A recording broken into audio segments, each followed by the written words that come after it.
Hey, we're here for I thought I switched us up. Let's do it. Boink. We're here for a poo show on a Friday, just like the old days. But it's the new days.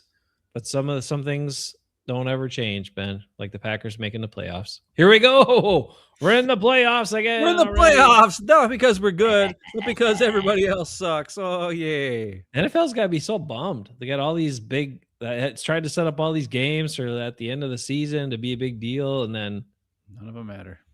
I mean, some playoff seeding and some I think it's cases. the only thing. The only thing that's out there is I think the Panthers and the Buccaneers and the NFC NFC. That's South. it. Yeah, Yeah. the NFC South.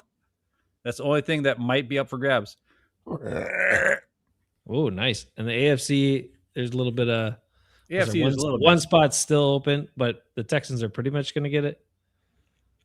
And the Ravens basically have an outside shot at like taking down the Steelers, but I mean the Steelers got to lose both games, and all that ain't gonna happen. They don't have a chance. Yeah. Anyway. All right. So less little anticlimactic here for the end of the regular season, but there's some things to talk about from this last game. There's some things to talk about. The coaches maybe learned, maybe they always knew, but maybe they just learned it this week. I don't know. And then there's which we have them saying stuff, and then there's somebody and some player we really should give some love to and appreciate because it's been a while, and I'm glad we're here. And then we'll also take a look at in correlation of hoping that the Packers have learned this, we'll take a look at Matt LaFleur's red zone, why they've been so bad in the red zone the last 2 weeks. And we pull up the play-by-play, and we'll show you, and we'll talk you through it. All right. So we got some comments ready. David, hey. How's it going, David? Good to hear from you. Good to see you. Merry Christmas, Happy New Year's to everybody. That's right. You're late on the Christmas and early on the New Year's, but go for it. It's all the same to me. I don't know what the hell day it is. I just been working 100 days in a row, and then I got Christmas, and now I got to work the next 7 days in a row, and then I got Hafen family Christmas for 4 days, and then I got to work the next 8 days in a row. So I don't know what a day off is going to look like ever because I haven't had one in like a month, and I'm not going to have one for another 2 weeks. Are you trying to say Hafen family Christmas isn't some days off for you? It's definitely not. It's going to be too much work? It's too much work. You don't even have to do anything. They don't make you cook any of the meals. They don't make you come on. Sarah doesn't make you do anything, really. Listen, I have to do all the entertaining because nobody else has got the same skills that I have. And I'm so tired. I don't know if I can pull it off. Oh shit, David! I got a stupid white beard. I gotta shave before I do. I thought you were. That was another reason you're working so hard because you also do like a part-time Santa gig. No, I'm working too hard. I'm too tired to shave. I just let it go. Hey, David, appreciate that. Hey, look, Malik Willis. That's the guy I want to talk about here in a little bit too. But I want to get. Because that's positive. I want to be really positive about Malik Willis. Should we start the show that way and then end on the scary stuff? Okay, let's talk about it. Hey, did anybody else other than me and David watch Malik Willis's midweek press conference this week? What? No. Dude, he's awesome. Like, can we just talk about let's go back in time. Let's think a little bit. Let's swirl around in our heads. The last time we had a backup quarterback who, when he got in the game, looked like he knew what the hell he was doing, could make some plays, could move the offense, could do all kinds of good stuff. And I mean, we know it didn't happen very often in the Rodgers era. Is Malik Willis the best backup quarterback since Matt Hasselbeck for the Packers? Yeah. Yes. Wow. That's not saying much. I don't know. Matt Flynn had 6 touchdown passes against the Lions. Yeah, but that's because genius Aaron Rodgers was calling the plays that day. Doesn't matter. He still had 6 touchdown passes. Matt Flynn was fine, but look what happened when he got out there and had to play. He got overtaken right away. And he made a lot of money from the Seahawks. Congratulations to him, but we're not having to play. So in that regards, he probably should have. He resembles many Packer players in recent years who made a lot of money from the Packers for not playing. But neither here nor there. Yeah. I got to say, what do you think about Malik Willis? He's a great dude. He's like been awesome since he's come here. He's done everything they've asked him to do, and I love his interviews are way cooler. Like I was watching his interview, and people are like, "Man, Malik is such a level-headed guy. He's no ego. He's for the team. He does whatever. He's got skills." And he says it's nice to hear him say more stuff than just say everything was tough. Because I don't know if you listened to Jordan Love's post-game press conference, but everything was tough. He said tough like 45 times. Poor guy. Couldn't think of another word. From this week or the week before? The week before, when everything was tough. Well, Jordan Love is not a good interview. Never has been. He's not a good quarterback, not a good interview. Sorry. I've proven it over and over again. I've shown that Jordan Love stinks over and over again. He does have a few good traits, right? Like the drifting. No, back, he doesn't. And he's tall. No, he doesn't. You know Okay. what? I was just thinking about this. I made a whole video for last week. Because we had too many videos, JJ. They get mad at us. And Ben's violating copyright left and right. We didn't do a show, even though I spent hours and hours making videos. And now this week, I have no time to make videos, and now we do a show. Makes no sense. I had great videos. That was your fault. Videos of Jordan Love. And the video was called "We Need Jordan Love to Step Up." That's what the video was called. I was ready to play it. Could it be step aside? We need Jordan Love to step up in 2 ways. One of them is yes. But what I'm saying is step up as in, hey, you're the $55 million a year quarterback, and our $48 million pass rusher is out. It's now your team and your time to step up. Number one. Number two, the other part was, what I meant by step up is when the pocket opens, instead of fading backwards and then taking a 20-yard sack, step up and throw the ball. Or if you do get sacked, it's a 2-yard sack. So it's 2nd and 12 instead of 2nd and 30. Because you stepped up in the fucking pocket, you dumbass. That's where Jordan Love needs to step up. And guess what? What does Malik Willis do? Oh, he steps up and then runs. Or he steps up and passes. You think that one play he was going to get around all those dudes? That was pretty awesome. I was like, damn. Yeah. And what did Bo Nix do against us 2 weeks ago? He stepped up. Now, Caleb Williams, he don't step up. Caleb Williams runs around all crazy and does crazy shit. And that's dumb. And eventually it's going to hurt the Bears. Right. And that's good for us. But when you watch Tom Brady, when you watch Matt Hasselbeck, when you watch anybody who is a smart, good quarterback, they understand you just glide a little bit this way. You just step a little bit this way. You step forward a little bit this way. You don't keep going backwards because the pressure from the outside is going to hit you. And then you get sacked. Or you throw off your back foot and you throw up some wounded duck, which is always a lucky play. What about that touchdown pass Malik Willis threw? And it was like in stride, and they caught it in stride and ran and they got a touchdown. Have you ever seen a Jordan Love throw the pass where he catches it in stride? And I mean, a bunch of these receivers are like, holy crap, I actually can run after the catch. Holy shit. That was Romeo caught that. And we were mad at him, but he was the one that caught that. We're not into that yet. But I know. I am saying this. Jordan Love had his opportunity to step up and make a play. Mm-hmm. And he stepped up and lowered his head and got concussed. And I have to say something. On that play, I don't think the defender should have got a penalty. Oh, lots of people think he was tackling. He was just getting ready to tackle the guy, and Love went and lowered his head. Is it the defender's fault that Love went and lowered his head? No. Yeah. Now, dude, that save us because then I think we went and scored on that drive. Yeah, thank God. Because guess what? If it would have been just a regular sack, we would have never done anything. We wouldn't have gotten no points. Now we didn't win anyways because of the classic.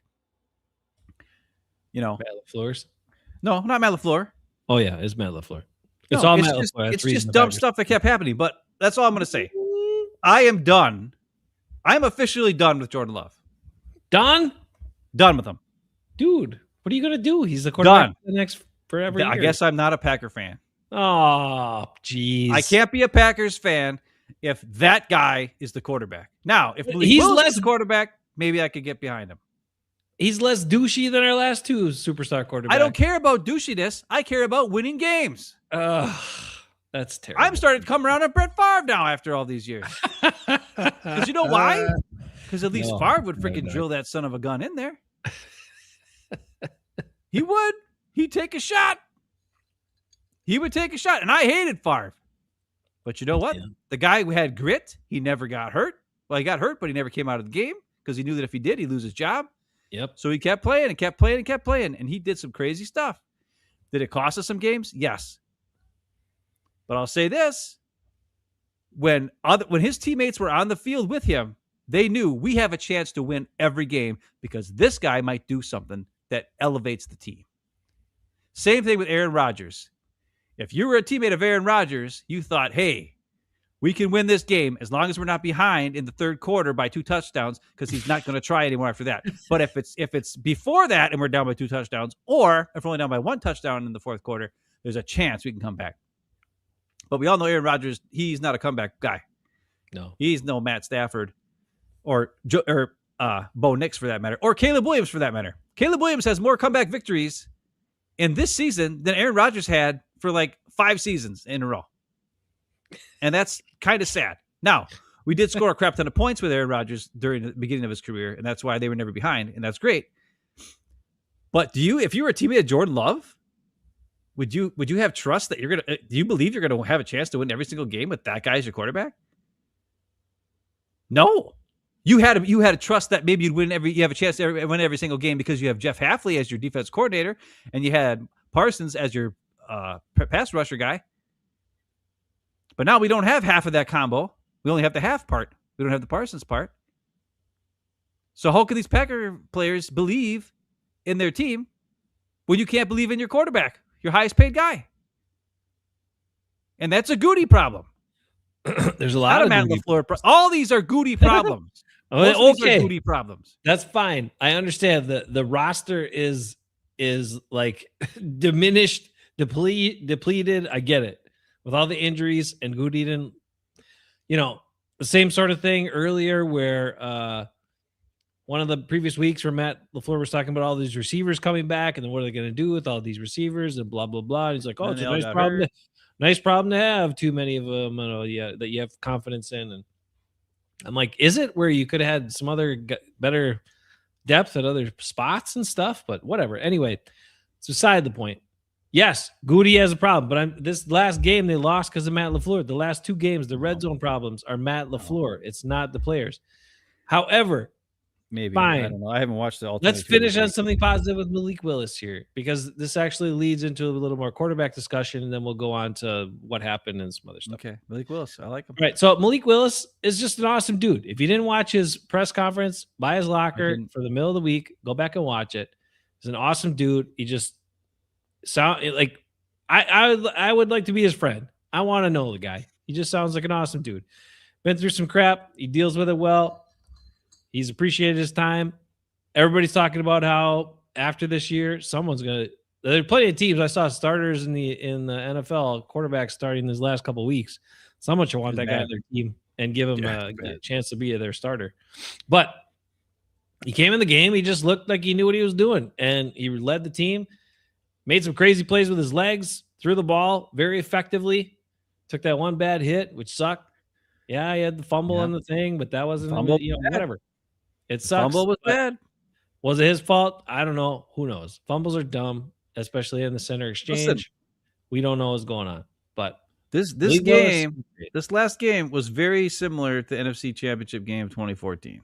Oh, come on. Where like 8 different stupid things happened, and if only one of the 8 dumb things had not happened, yeah, the Packers would have won, even though they didn't deserve to win. Like the Bears are a better team than the Packers are right now, like no doubts. Oh my god, dude, come on now, come on. I don't know. Are they? You're frozen. Oh, you're not frozen. Talk. I'm never frozen because the Bears still suck. Yeah. But they're pretty good now, kind of. But they're not that good. The passing game, Caleb Williams made some crazy ass plays. The Bears not suck.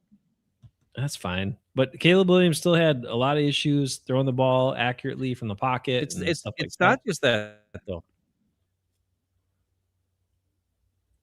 Well, why are they? They ran Their it. defense is kind of better. I know they ran it. I know Ben Johnson did things that I wish Matt LaFleur would do, which I yelled about a couple weeks ago, which is they ran the ball and didn't have much of a gain on first down, and then second down, you know what he said? We're going to run it again. They pick up like 8 yards because the defense is thinking they're not going to run it. They're going to think they're going to pass it because on second and long, who the hell's going to run it again right after they ran it once already? That's crazy. No one wants to do that. No one should do that.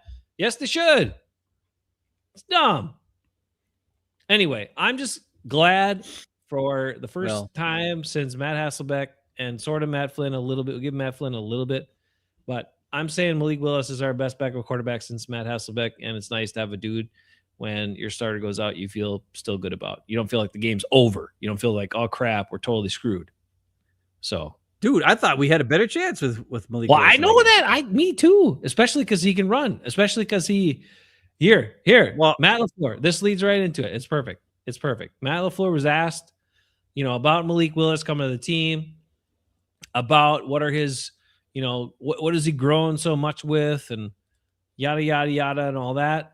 Well, let's just hear what Matt LaFleur talks about, and then this also. Then I want you to hear what he says. I want to listen to his words. Then we can think about his words, and think about and ponder that question, because it's strange because he's saying these are the things that really help Willis get better. And then he says something else. And then we look at the games. We're like, what? So let's just take a listen to all that and see what Matt LaFleur had to say when he's asked about Malik Willis the other day.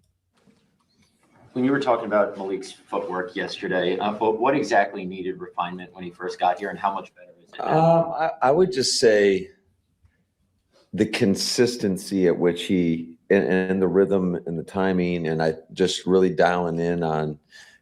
Now everybody teaches quarterback footwork a little bit differently, and I'm not saying that ours is better than others by any stretch, but I just think whatever you believe in, and I do think every quarterback's unique to themselves, and you got to try to find what works best for each individual.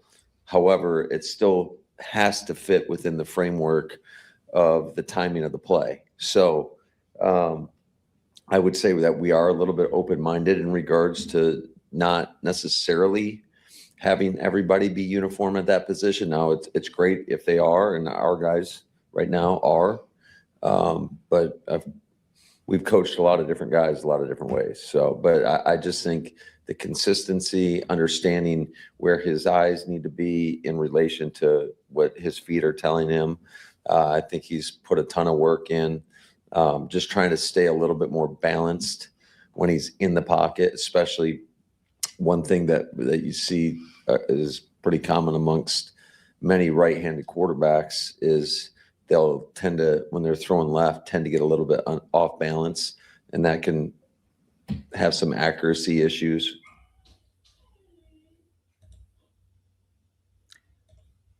It sounds to me like Malik Willis in 2 seasons has done all the things that Jordan Love couldn't do in 6 seasons.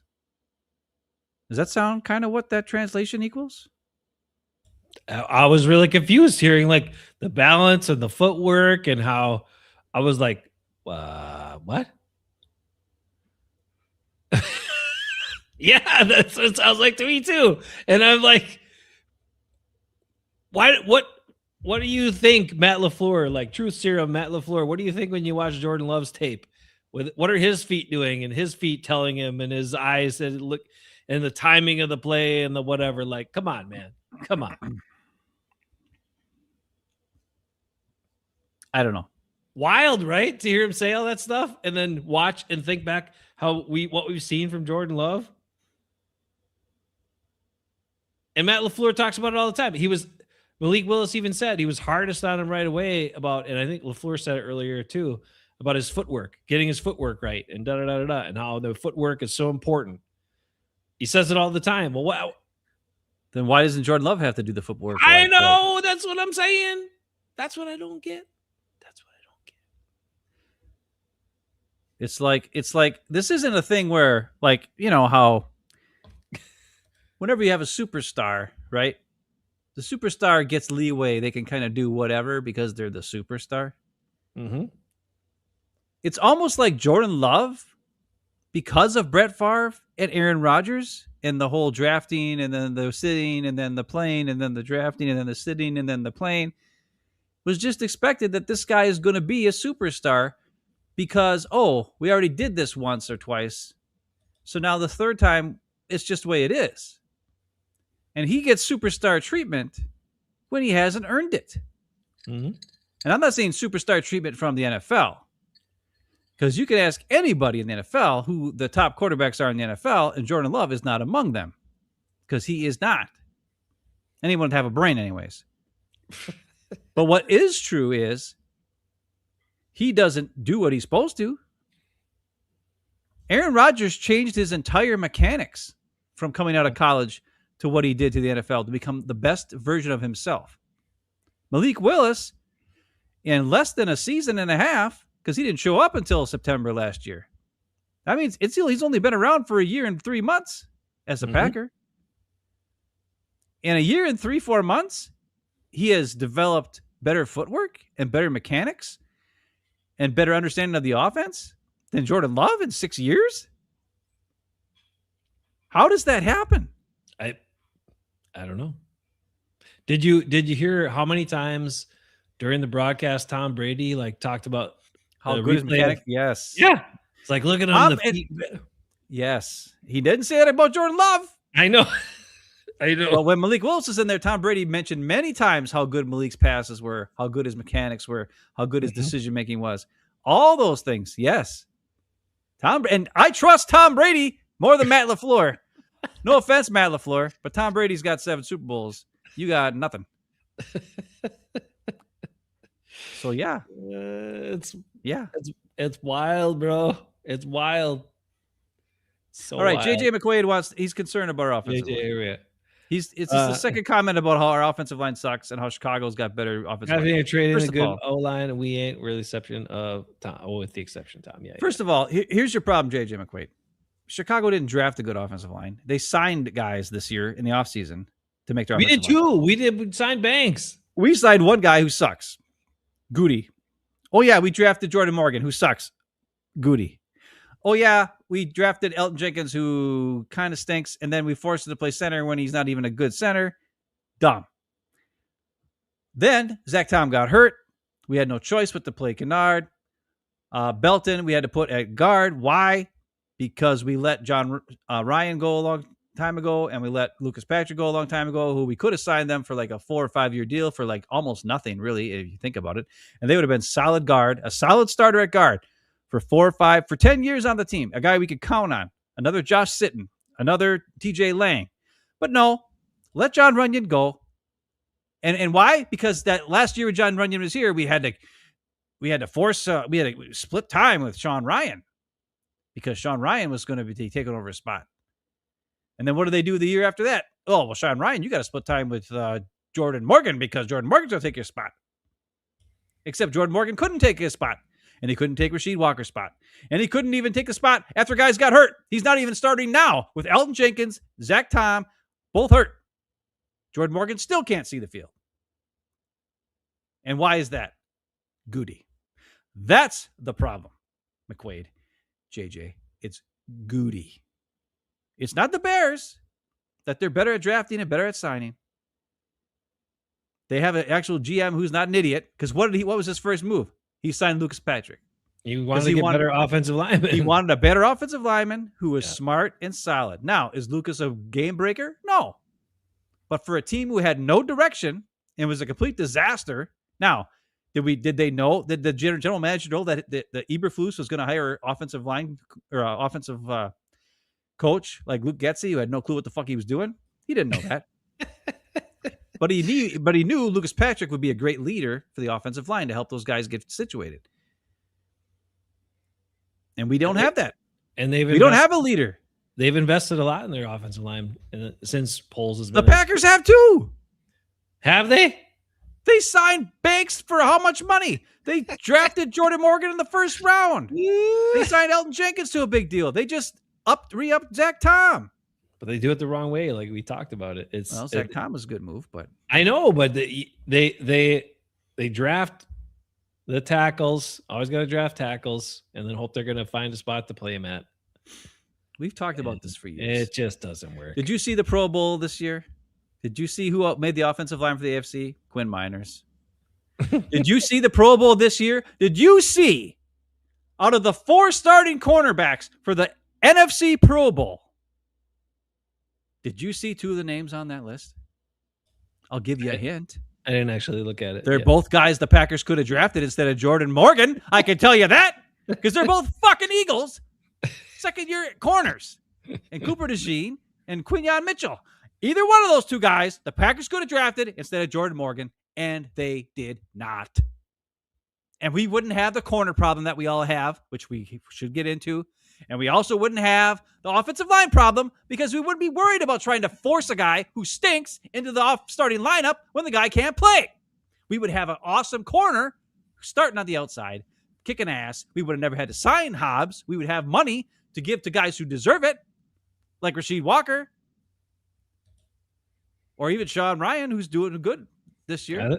I said it a while ago. I think right now he's showing he could be their at least 5-year plan at center. And that's right. But what I'm saying is this. That's the problem. It's Goody, guys. It's been Goody this whole time. It's been Goody ever since the Rashawn Gary, ever since the Jordan Love. Now, we don't know if that was a Matt LaFleur or if that was a Goody call. We still don't know to this day. But we know one of them made that call.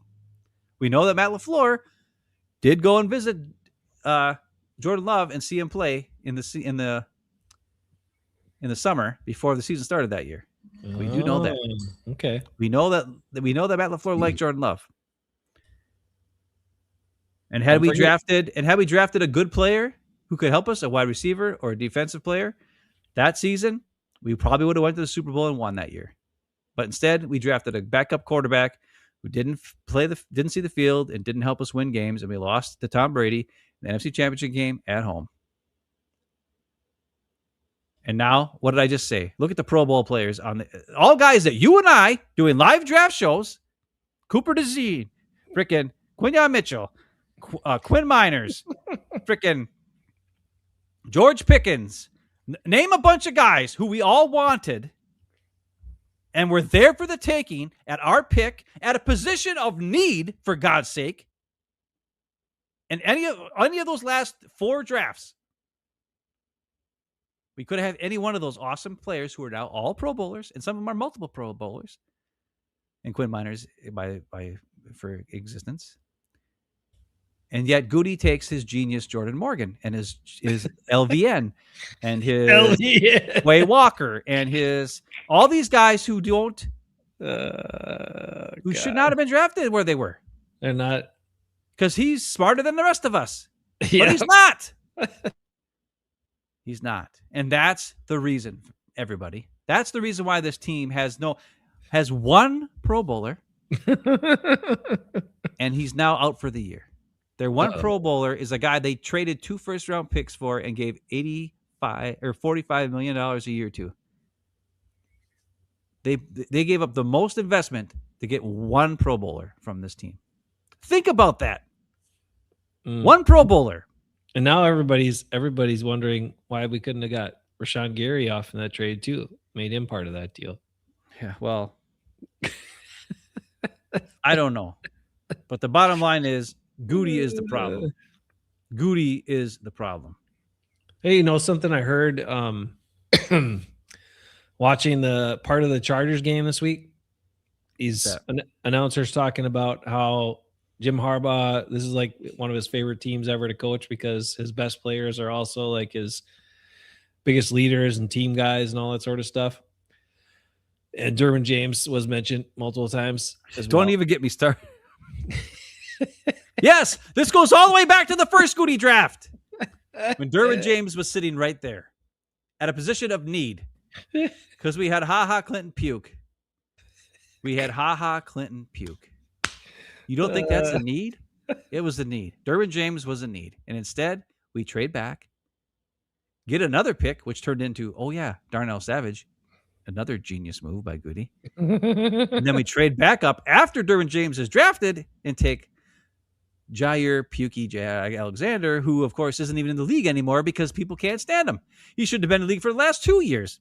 But because we had so much money invested in him, we couldn't let him go until finally now this year where we could let him go, and then nobody wants him. The Ravens signed him for a piece of gum, and he was so bad they tried to trade him for nothing, and then that team that got him for nothing didn't want him anymore. And now he's just out there because nobody wants him because he's not a good player, and he's a freaking head case. And he does. That's the epitome of the Goody drafting, everybody. Goody is the problem. The other thing they said about why Harbaugh also likes that is the guys that are leaders on the team, where he mentioned James too, are guys that really love football. They're football guys. They really love playing football. Like, did you ever once think that Jair Alexander actually loved football? Did you ever once think a bunch of these guys, the Goody drafts, are these crazy athletes, but aren't really football players, that they're really, really love football? Like, they're really all about football. There's a difference when you get guys who this is a game that they really love and are into, and it's a passion for them. It means more than just the paycheck, or it means more than just them going out there and making a splashy play that looks good and shines them up a little bit, because they understand that football is about every play. It's not just about one or two splashy plays. And this leads me to a quick point, which is I once had a very smart basketball coach tell me, when we were talking, like, she's like, yeah, everybody focuses on the end of the game. Everybody focuses on the fourth quarter and the end of the game. She's like, but I tell my players, you never know. Like, it could be the first quarter that wins you the game. It could be the second or third quarter, like some stretch of plays in there that win you the game or lose you the game. And Jeff Hafley was pressed hard actually he wasn't pressed hard, but he got really defensive about it, about like Keyshawn having a couple of plays he gave up, about some other things that went wrong, whatever. And Hafley was like, basically re-emphasized that point. He's like, I don't look at it that way. He's like, we had 60 other some plays in the game that mattered and could have changed the outcome. So you have to think, like, when you're playing football, you have to understand it's all the plays. That's why you give good effort on all the plays. And you never know. And you try to make a play. If you make a play in the second quarter, that could change the game. That might end up winning you the game. Just like if you kick a field goal on your opening drive when there's really no reason to go for it there, and then you decide to pass it as well on 4th and 1, you could have won the game. You could have won the game. Why do you got to go for it there? Why are we going for it? I understand Goody is lacking, the roster's depleted. I understand all of this is the situation, but Matt LaFleur's play calling in the red zone the last 2 weeks have been the issue for these two losses. Matt LaFleur, it's not the players. It's not Keyshawn got beat. It's not none of that. It's Matt LaFleur. It's not even the offensive players not, stalling on drives. Matt LaFleur's play calling has been the reason this team has lost the last 2 weeks. So we'll just go through it here real quick for you. I got it on the screen.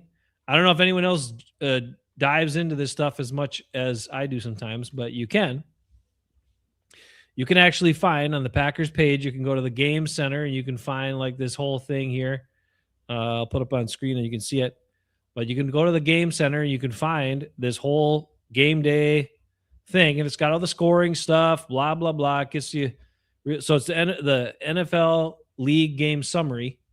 And you got to scroll through all this stuff to get to the play-by-play because now they hide it way down at the bottom. But you can see it. We're almost there. Okay, first quarter. You can see the drives, each play. It tells you what happened. So right here, if you're looking at these last 4 plays, it's 1st and 10 at Chicago 16. 1st and 10, opening drive. After a long drive, Matt LaFleur decides to do a Matthew Golden left end around, which goes for 1 yard. Can we stop the wide receiver runs, by the way? Yes, especially in the red zone. Why the hell, when we're in the red zone, are we doing wide receiver runs?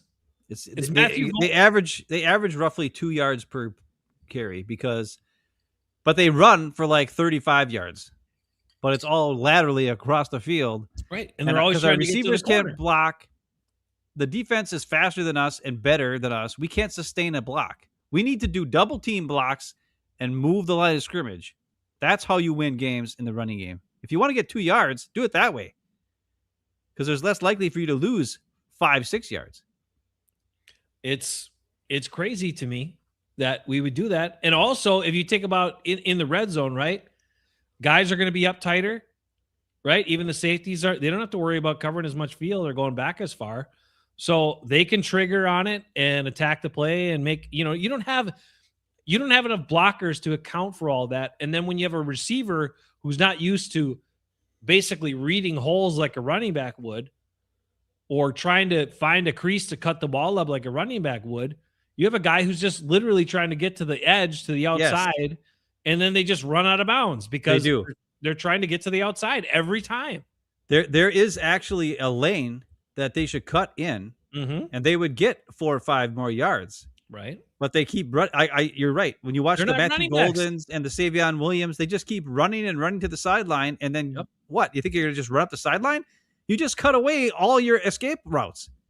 At least if you see that an initial hole, that's, maybe you're running back into the defense. So you better hang on to the ball and don't fumble. But at least you're going to maybe make a guy miss. You have a chance. You have a 2-way goal there. You could go further out or cut back in. But if you keep running to the outside, eventually you run out of freaking real estate and you have nowhere left to go. Right.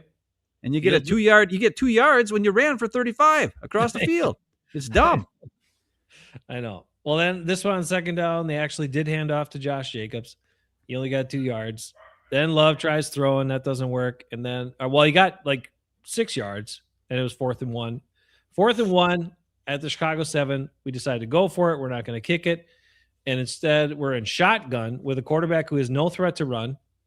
And we have an incomplete pass to Christian Watson. And the drive stalls. And that's it. Drive stalls, no points. Those are decisions like Matt LaFleur.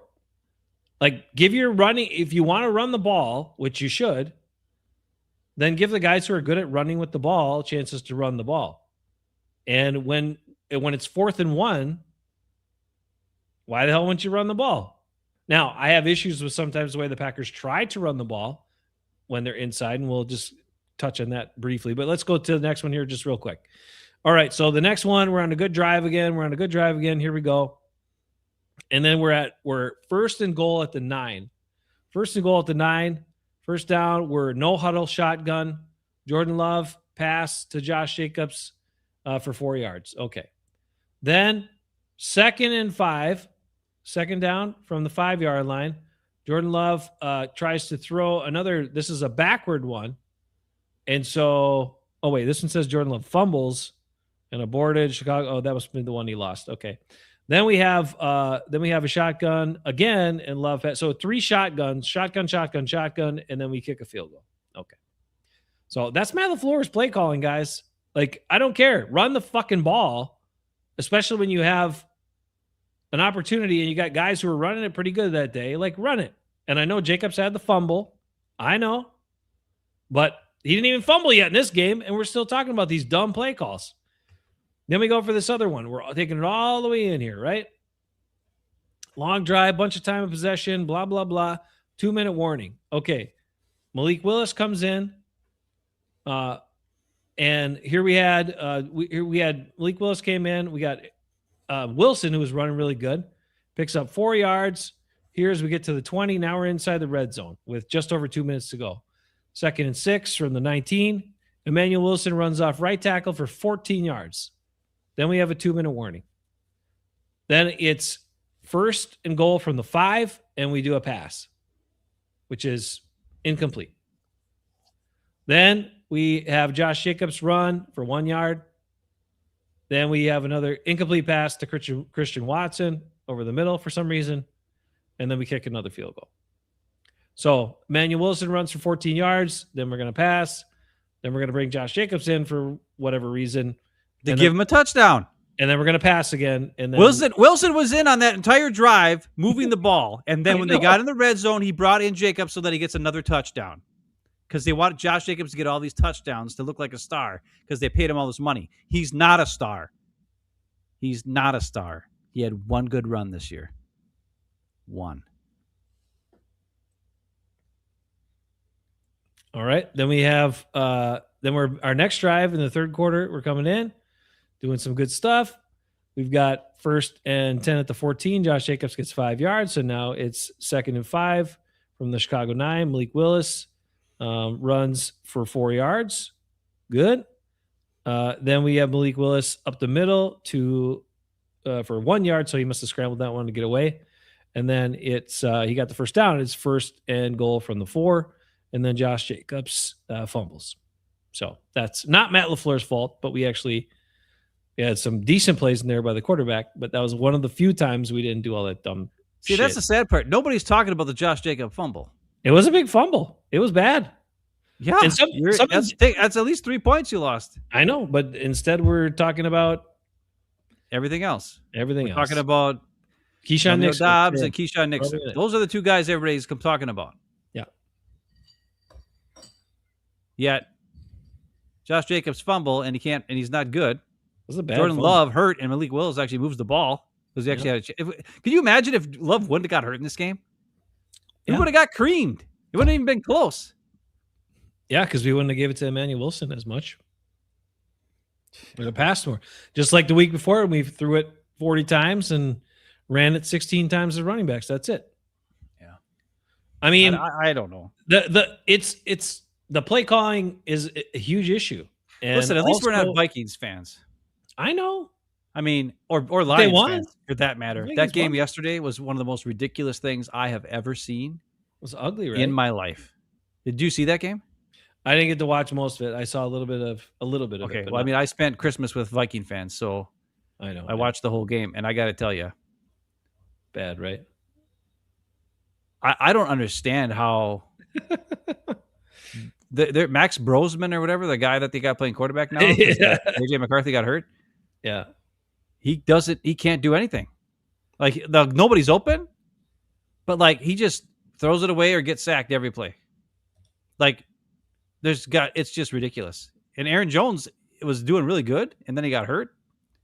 God damn it. This is his last year. He's getting hurt all the time. And then, but like there's one time where they got the lead because of an end around. They called an end around to what's his face, the fast guy Addison, and he ran for like a 60-yard touchdown because they couldn't pass the ball. So like the Lions weren't even worried about the pass; they were just worried about the run. So they did like a fake handoff to the running back and then an end around to Addison, who then took off and ran and scored a touchdown, and that was pretty much the end of the game.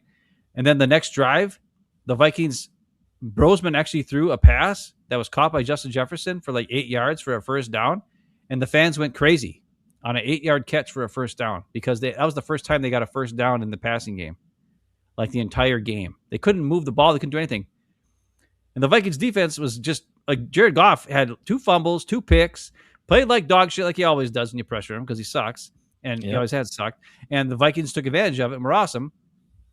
And the Lions lost, and it was the ugliest thing I've ever seen. The Vikings had no business winning that game based on their offense, and the Lions should all be fired. Damn. From Dan Campbell down, the way they played. Wow. I mean, I know they're missing a lot of good players, but it's still you shouldn't be. But it's just be that sad. bad. It was one of the saddest things I've ever seen. I think the Lions. It was almost joking. The Lions really have. I think they really underestimated the importance of their offensive line, like how important their offensive line has been to them the last 2 years. And I know Ben Johnson being gone is a big issue. I get it, all that. I think too. that's the bigger issue, dude. But their offensive line is dramatically different. Like Decker doesn't look the same. Like he's got. I think he's his body is wearing down, and Sewell he's kind of like. I don't know. Everybody says how great he is, but I see guys beating him pretty often. And then the center situation, and then you got a couple injuries, and they didn't have the depth there. And that offensive line the last 2 years had been really good and basically healthy. And that was the key to their success. Well, the other thing is this year they've been calling Amon-Ra St. Brown for offensive pass interference way more often. Right. Which they should have been calling him for that pretty much his entire career because that's all he does is push off because he's not fast enough to really get open. How many times do you see him push off on Keyshawn against the Packer games That one game last year where the Lions beat us on a third down play where they completed the pass and he shoved frickin' Keyshawn at the top of his route and then, made an in-breaking route for an 18-yard catch on third down and 12 or something, which solidified the game for him, which should have been offensive pass interference. They didn't call it. Well, this year they've been calling it on him. And I think it's about time people started calling him that punk ass bitch out for what he is, because that's what he is a punk ass bitch. And he sucks. But the bottom line is this. The fact that the Lions and the Vikings are as awful as they are, and the fact that the Packers only made the playoffs right now because they had a tie, because they were so bad they couldn't score any points in the overtime against Dallas, and the fact that they're only in because two crappy-ass teams played probably the worst game I've ever seen in football in my life. At one point, Max Brosman couldn't complete a pass. Not only could he not complete a pass, he went back to throw it, and he just lost it backwards. He did the Brett Favre, where remember when Brett had the bad thumb, and he kind of just went back to throw it, and then he just lost it backwards? Max Brosman did that in the game, too. Indoors in the Viking Stadium. Yeah. He went back to throw it and just lost it back behind him. And it was just a comment. Like, I couldn't help myself. I had to start laughing. He's got a terrible haircut. But even Jesse's dad was laughing at that one. So the fact that that's how we made the playoffs was because two teams in our division played the worst game of football I've ever seen in NFL in my life. It was awful. But it's not how you make the playoffs. It's what you do when you get there. Hold on 1 second. That is true. I want to say this. Emmanuel Wilson in this game had 14 carries for 82 yards. Yeah. He's also the only Packer running back this year to run for 100 yards in a game. Damn. Now, there's one other real quick follow-up to what we were just talking about and all the pass plays called. And this gives me a little bit of hope. This is the hope right here, guys. Because one coach said it. He knows. And maybe he can talk to the other coach, and then maybe, just maybe, we can change our play calling and say maybe give Emmanuel Wilson some runs inside the 10. I mean, I'm just hoping. But we know this guy, right? Hopefully we know him. Adam Stanovich, offensive coordinator for the Packers. I don't know how he got the job, but he got the job. Anyway, here's what Steno was asked about red zone struggles, and he had this to say. We score touchdowns, because if you're kicking too many field goals or not getting enough points, obviously it's going to be very hard to win. I'm asked all the time, what's up with the red zone offense when weeks like that happen? I never know what to say, because you execute to get down there, and then the execution breaks down. What happens once you get to that? A lot of times, obviously throwing the ball down there is a lot harder, a lot less space, and anytime you have those negative plays or just plays where you don't gain yards and put yourself behind the sticks a little bit, it just makes it that much harder the passing game that much harder. You know what I mean? So I think one thing that's always important is just having a really good run game down there. And for the most part this year, we've done that. But other times, when we've struggled, I think that's some things where we have to do a better job. So. Okay, well, he's trying to cover a little bit for his coach, but he said passing is harder in there. So he knows it is. It's hard to pass down there. A key to good red zone success is having a run game in there. Okay. Can you tell Matt LaFleur? Steno, shout it at Matt LaFleur next time you're in the red zone. Shout those same two things to him. You can't just call running plays, Jason. I'm not saying that. I'm not saying just running plays, but you got to try it. And here's the other thing. Here's what the Packers have done when they do call runs inside the 10. And that's why Josh Jacobs might get 1 yard, and occasionally he might, find a crease, but it's tough sledding. It's because we know this Matt LaFleur offense loves condensed formations. Okay, they do a lot of condensed formations. But they need to have some packages in where they're not so condensed. We saw it many, many times. And you have running backs, and especially Emmanuel Wilson, that I would trust if you give him a little space and you give him a head of steam and he's a strong guy. Like, he could break an arm tackle and get through a hole and probably get you a touchdown. But when you pack everybody in tight and you have receivers on the outside who are that great at blocking, especially some of them, You're bringing all the defenders in tight. There's nobody. They're not spread out. You're not creating space for your running backs to work. So when you get in the red zone, it's just a wild thought. Maybe do some more spread out offense where you have the ability to bring in those packages, and then you will have more success running, or you can pass if you really want to in certain situations. But I'd love to see not such tight, packed in formations in the red zone, especially when you don't have great blocking tight ends and you don't have enough guys to block the safeties, and some of your receivers ain't that good at blocking. So that's what I'd like to see more of if you want to run it in the red zone. What do you got? I see you got to play up. Share this video once. This is from last week. This is from the Broncos game. Oh, video's up. This is why the running game isn't good. You as a Packer fan know our offensive line stinks. You as a Packer fan know our wide receivers aren't the best blockers, but they sure as hell aren't good at blocking outside linebackers or defensive ends, correct? That's true. On running plays? Yep. Also, if your Josh Jacobs is not exactly a speedy runner. So if you can get like let's look at this I formation play, right? I formation play. You would think on an I formation play, look at this. You got a D tackle here, have a double team with the center and the right guard, double team here and here, have the fullback come up and hit this linebacker. That's an easy 4 yards out of I formation, right? Yeah, I would think so. Beautiful. That's what you should. I mean, look at this.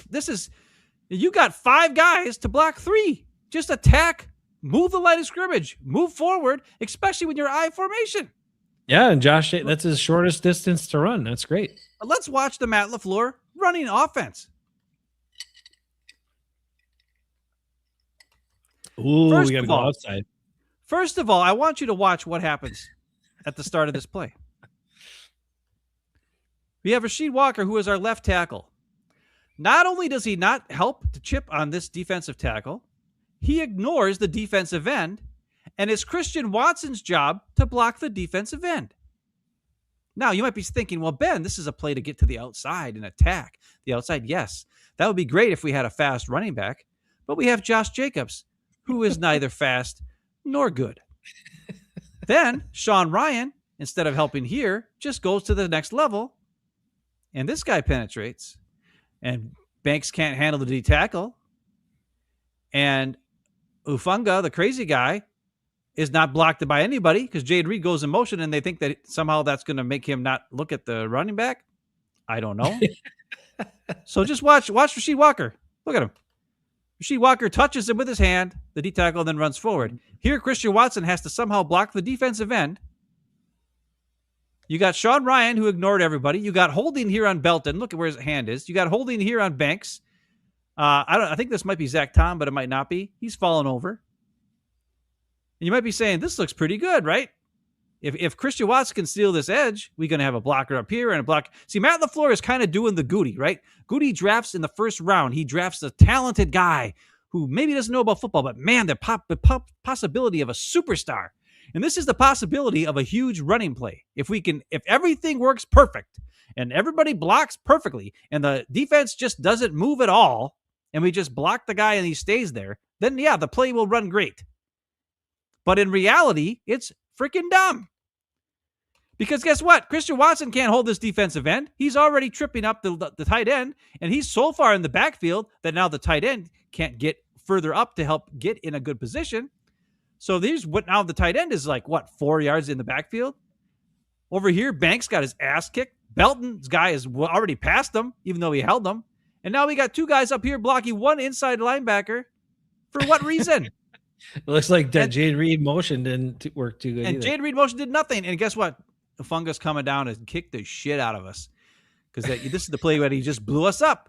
But when you get this penetration here, that's what destroys your running game. And then you got guys up here blocking nothing. And I showed you before the play started, we could have had an easy 4 yards if you just ran straight at them and double team the D tackles with the lead blocker from your fullback to hit that linebacker that right now 2 offensive linemen are trying to block instead of blocking the guys they should have. This is why our offense sucks at run blocking.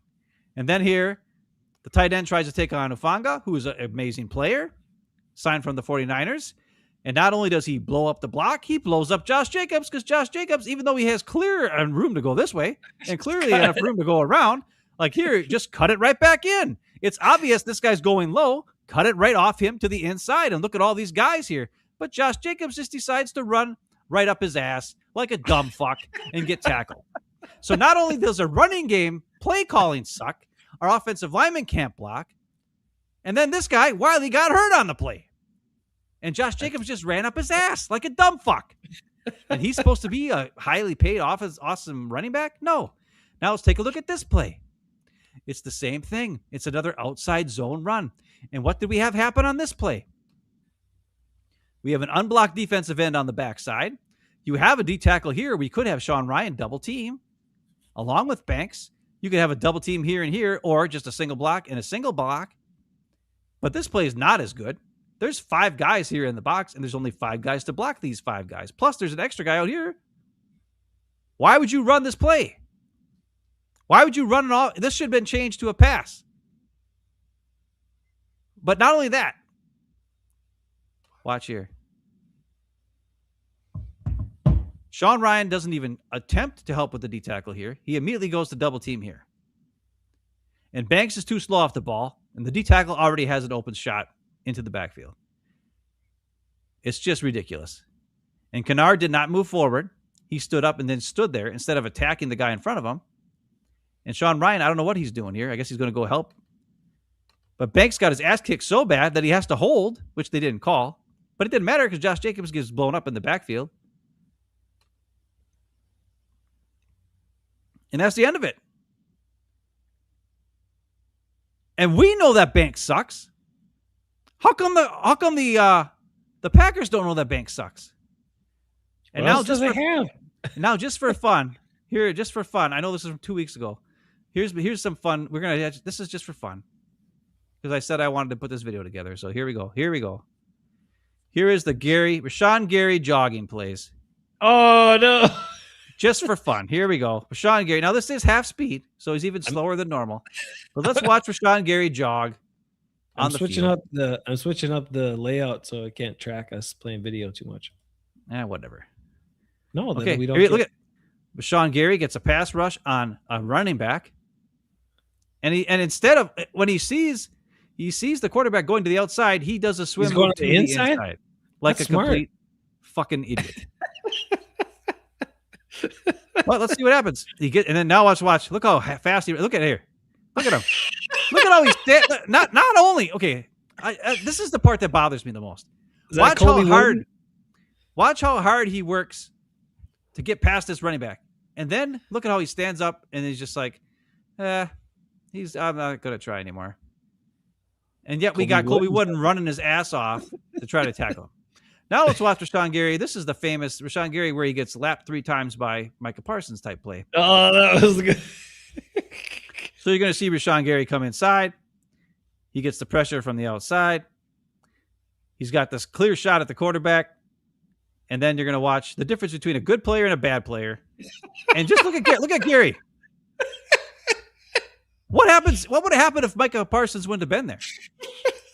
Now we got Rashawn Gary trying to catch. Here, let's watch him trying to catch here. Here he is. I gotta watch this play one more time. Here, let it go. Okay. That's so good. Watch Gary right about. He knows. Yeah, I'm done. And he just starts jogging. He's just jogging. Straight up jog. Body straight up. And here he is. He's not fast enough to get there. And then he's like, well, I'll just stand there and do nothing. Is that a wide receiver that clipped him that time, or was that Ingram? I don't know who Might it was. have been Ingram. And then this play. This is the best one. Right there. Let's take a look at this play. On this play, you got Rashawn Gary. Look at this. Now, what if I told you that this running back is going to come right through this hole and score, or I don't know if he scored a touchdown, but I think he does score a touchdown. He's going to come right here. He's going to go 5. Rashawn Gary, like let's say this point right here is where the running back and Rashawn Gary are going to meet. And I'm going to tell you that the running back is going to get there before Rashawn Gary does. Even though the running back is 6 yards away and Rashawn Gary is 3 yards away. But that's what happens. That's what happens. Let's watch the play. Here he comes. And he scores a touchdown. He scores a touchdown because Rashawn Gary is the slowest effing motherfucker on the planet. And he runs. Look at how he runs. His straight up goofy ass running. It's almost as goofy as Jordan Love's goofy running. Look at his weird running. Watch him. Burp. He stands straight up. I've never seen anybody run that stupid in all of my life. Oh, we got a creepy. This. Phoebe. Straight up. What are you going to do there, Gary? Lean forward and get your arms on the guy and run like this. Lean forward and run. Lean forward and take up some space. When you stand straight up and go like this, you look like run like Shaggy from Scooby-Doo. Remember Shaggy when he'd like lean way forward like that? Rashawn Gary might be the worst player I've ever seen who makes that much money. For the amount of money that we pay and the amount that we get out of him, it's even worse than Jordan Love, Josh Jacobs, Xavier McKinney. At least McKinney sometimes is like making plays every now, like every now and again he'll get his hand on a ball and supposed to intercept it but doesn't. Gary does absolutely nothing. Everybody's on him about all his dropped interceptions now. I know, but like the running back will be like right next to him. And instead of reaching out and grabbing him with one arm like this, like we've seen King Zane Barley do, right? He dives at the guy and freaking roll. Gary stands up and then tries to catch him. You can't catch him. You're not fast enough. But you know what? You are 6'5" or 6'6", and you got long arms. And that guy is 5'9", and he's really small. Just lean out there and grab the freaking shirt and slow him down at least. But no, he stands up like this. It's just like back in the day when we played basketball with Scotty Joe Hanknet, who I love Scotty Joe Hanknet, but the guy was 6'6" or 6'5", and like we got him on our team to play basketball, to play center and power forward, and the ball would go up. And instead of boxing out a guy to get the rebound, he would just go. He would duck way down, put his arms out like this, and stand there and go shot. Instead of just boxing out a guy and then get the rebound. He was like 5 inches taller than everybody else on our team. And I got more rebounds than him because I would box guys out. And Scotty Joe would just would duck. He would actually duck and make himself shorter and then just yell, shot, instead of actually just going and boxing somebody out. And that's the problem. Gary is not a football player. I don't even think he's an athlete. I think he's a nice guy. I think he's a super cool guy. Yeah. And he might be somewhat of an athlete, but he might be not fast. He might be a good locker room guy to have as like a veteran backup. He might be. But he doesn't know how to run. He doesn't know how to play football. And he doesn't know how to I don't know. He doesn't know anything. It's weird. Watching film of Rashawn Gary is honestly the most frustrating thing I've ever seen.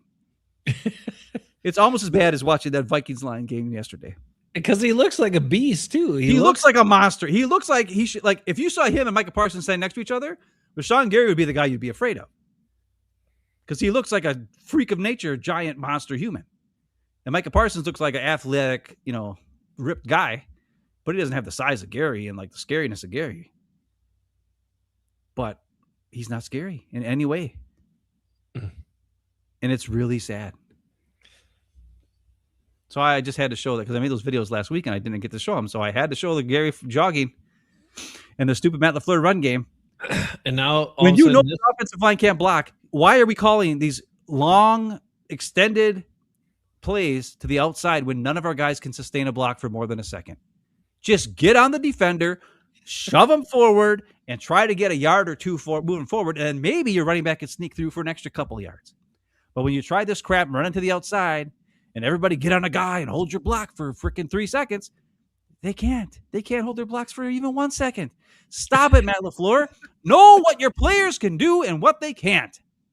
And when you see the Luke Musgrave freaking screen pass and the freaking, wide receiver end around and all this crap that doesn't work week after week, it's obvious Matt LaFleur has no fucking clue either. He doesn't know what he's doing. There's only one guy on this team and the coaching staff who knows what his players can do and what they can't do, and that's Jeff Hafley. And God, I wish he was the head coach. But he's not. And he will be a head coach probably for somebody. But he's not our head coach.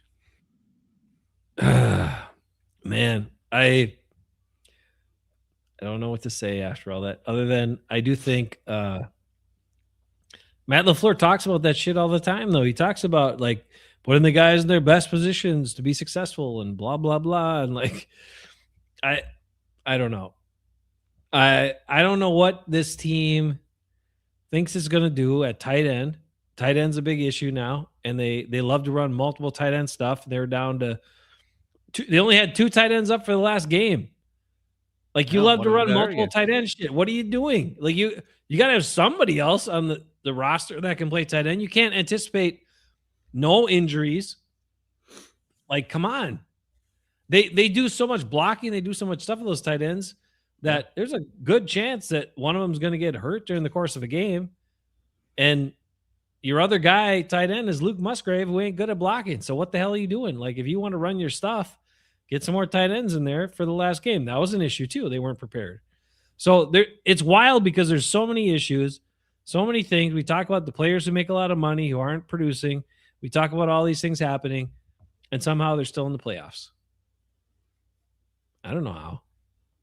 I know how. How? Because the guy who everybody's giving shit to right now single-handedly won us the game 2 weeks ago. There's players on this team who give a shit and they work their ass off. And maybe they're not the most talented guys, but they're guys who make plays. And those are the guys you trust to help you win games. There are guys that are good. They're not goody picks.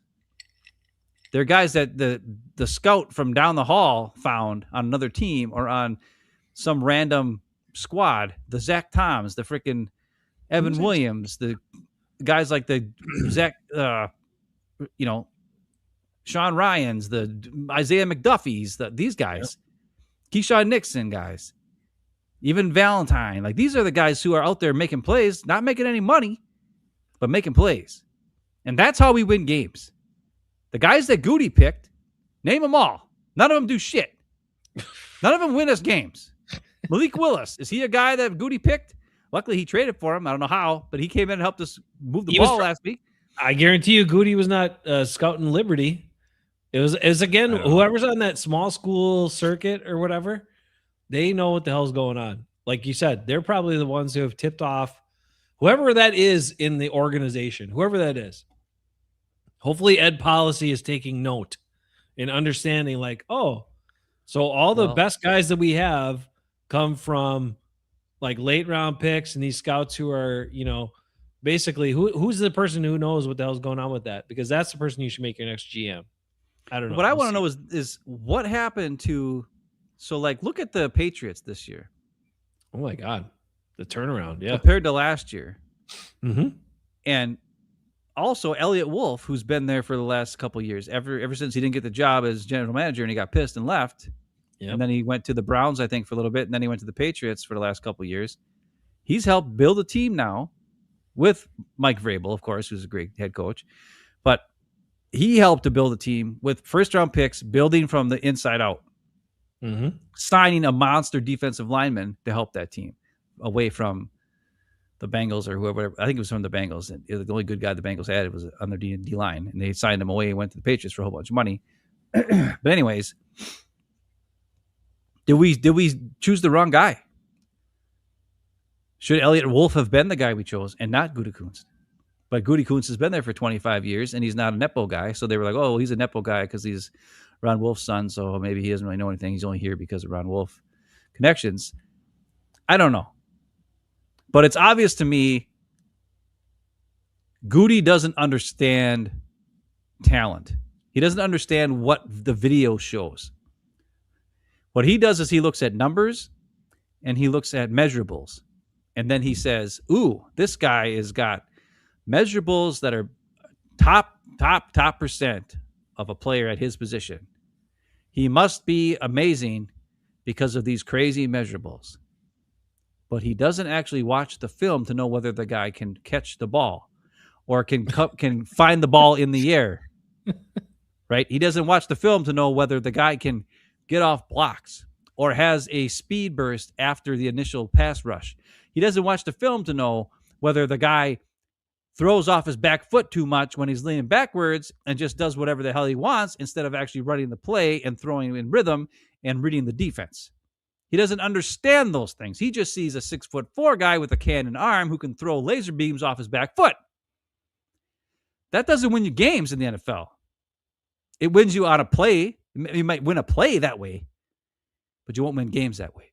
You win games with consistency and doing it the right way and freaking having good technique. That's how you win games, and good coaching. But players who can just do a freak thing every now and again, they'll just win you a play. And sometimes that play happens at the end of the game, and then it becomes a game-winning play. Yeah.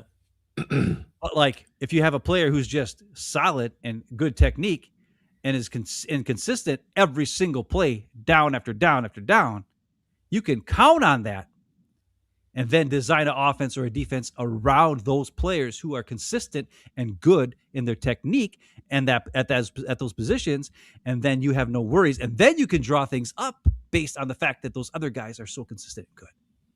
And maybe you have one. What? Did you listen to Jeff Hafley's press conference from yesterday? Yeah, I did. Oh, because that stuff he said too about consistency was like the biggest thing. Yeah. He also said that you can't blame guys for one play. I know. Like, maybe we screwed up on third down earlier in the game and we should have got off the field. It was like 3rd and 16 and we gave up the first down and that freaking screwed us. And we should have stopped them with that play. Mm-hmm. Yeah. And if I listened to Andy Herman from yesterday when he did his grades, I still haven't heard his grades because I haven't gotten that far. But he talked about the Keyshawn Nixon touchdown, the one that was at the end of regulation. And he said, after watching the playback, Ben Johnson called an awesome play. Well, it was his guy based on the rules of the defense. However, the Bears ran a play where both wide receivers ran forward for quite a while, and the defense can't touch them. Well, actually, they can, and they should have. That's besides the point. They can touch him within the first 5 yards as long as the ball's not in the air. So they should have bumped him. They didn't. Yep. And then the one guy did a juke move, and he said from watching the film, you could see how it was such a late break that, yes, normally in that situation, that guy, and he also did like a stutter step, so he couldn't tell whether he was going to go to the outside or cut back to the inside. So by the time he made his inside move, Keyshawn had already expected him to do the outside move.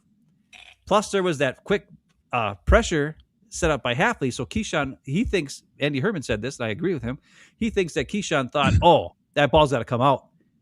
So he thought it was going to be an out route. So he jumped on the out route, and then the guy ended up going in. And then Hobbs took him because it was an in route. He was like, shit. And then a guy got to the corner because there's nobody there because Hobbs ended up taking the guy who went to the in route, and Keyshawn was in no man's land. And that was the end of that. But it was a great play call and a great technique by the wide receivers to fool Keyshawn because they did like a double juke move kind of spin thing and making him think that he was going to the outside. And then he cut back in while the other guy snuck right behind him. And Keyshawn was expecting that to be an out-breaking route. And if he wouldn't have done, what if it would have been an out-breaking route? And Keyshawn didn't bite on it. It would have been an easy touchdown. Yeah. So Andy Herman was actually kind of gracious toward Keyshawn in that situation. Mm-hmm. Where everybody else was just ripping the snot out of him. It's not like his coverage was bad on the touchdown play to end the game. No, he was just not fast enough. He had to freaking run all the way across the field with no safety help. Right. Why was there no safety help?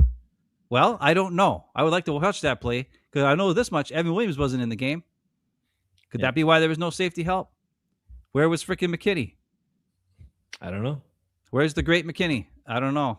I want to watch that play. Maybe we should bring it up sometime. But it's interesting that this week all those guys are talking about, is this the end of Rashawn Gary? They owe too much money in him.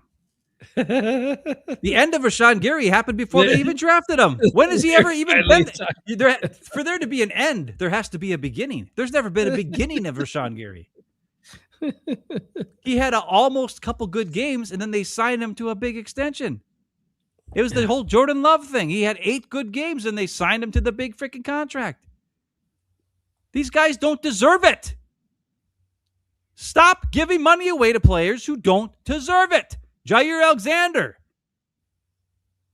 Now, David Bakhtiari, he deserved it. Then he got hurt, and then he freaking stole our money for 3.5 years. That's not our fault. But the Jair Alexander extension and the freaking Rashawn Gary extension and the Jordan Love extension are all stupid fucking extensions for players who did not deserve it. Either coming off an injury, in Jair's case, or Rashawn Gary, who never proved jack shit, or Jordan Love, who never proved jack shit other than 8 games.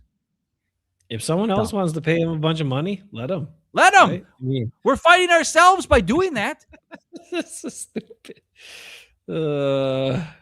It's amazing that they're still 9-6-1 or whatever in the playoffs. Well, they're But- 9. Yeah, they're 9-6. No, they're 9-5-1. 9-5-1. They should be 9-6-1. I don't know. Whatever. Anyway, the point is, this team is this game coming up. Love's out, and Hold on, we can't get to the I don't next know, game, is man. We Willis- got to talk. We got to talk Oh, about. I thought we were wrapping it up, getting out of here. Oh, I what else we didn't gotta talk about my guy that I have to talk about. Oh, you talk about it. You talk about it. The floor is yours. The show is yours. There are a few things that I cannot come back on. And one of them is playing when you play the game to Oh, do your snap. job. Jordan Love, top 5 quarterback in the league. Okay. I'm sorry, Riley Deal or Ryle Deal, 11 Ryle Deal. I apologize that you are Don't wanna- on this show. You must not have Don't watched want this to burst before. the bubble. Jordan Love is not good. But that's not what we're talking about right now. Right now we're talking about Romeo Doubs. On that play, he looks at the ball. It's almost in his hands. Yeah. All he has to do is just focus on the ball and catch it, and then just go down. You're going to get hit. The design of the play is get the ball. You're going to get creamed. You're on the hands team. Use your hands. And right before the ball got to his hands, he thought, I'll catch it. And then he looked up to see if someone was going to hit him instead of watching the ball go into his hands and then make the catch or the recovery. And I can no longer, I think his concussions Yeah. have affected his play. He's more worried about getting hit than he is about making plays. And that's why he can make great catches on the sideline. He can make great touchdown catches on an out route when he knows he's not going to get hit. But over the middle, he gets some alligator arms every now and again. I don't know if you've noticed that. He's worried about getting hit now. Mm-hmm. His big catches are always out routes along the sideline. And if that's all you can do, you're not worth it. And that was the last straw for me. I don't want to see Romeo Doubs in a Packer uniform ever again. I mean, come on. Because, listen, that was not as bad as Bostic, but it was pretty bad. Dude. Because when you watch it back, he is looking at the ball. It's Yeah. like a centimeter from his freaking fingertips. All he has to do is watch it go into his hands and recover it, and then just go down and you can just defensive position. You're going to get hit. You should know you're going to get hit. And he looks up and looks to see if he's going to get hit instead of looking the ball in. That's inexcusable. Keyshawn getting beat on a touchdown and then get beat on another touchdown, that's physical. He's trying. He's trying to read the play. He's trying to keep up with his guy. He didn't have the ability to do so. But when the ball is hitting you right there, it's inches from your hand, and you're worried about the hit instead of the recovery, that's when you can no longer be on my team. You need to worry. Your job is to recover the ball. You're going to get hit. I get it. You're going to get hit. And you should know that, and you should not be worried about it. And if you are worried about it, you can't be on the field anymore. And I don't want to see him on the field anymore. Right. As a receiver, as a special teams player, as a nothing. Goodbye. I think you're too harsh. I And think I'll tell I'm you why. exactly correct, because you I think cannot you're too harsh. trust a guy. It's almost the same as if you don't do the proper technique, except it's even worse because you have the proper technique and you have the proper positioning and the play is right there for you to win the game. Just catch the fucking ball, recover the ball. I get it. But you're too worried about getting hit, and that cost us the game. That cost us the game. Not Matt Keyshawn. LaFleur. Come on, Matt No. LaFleur cost us the game. No.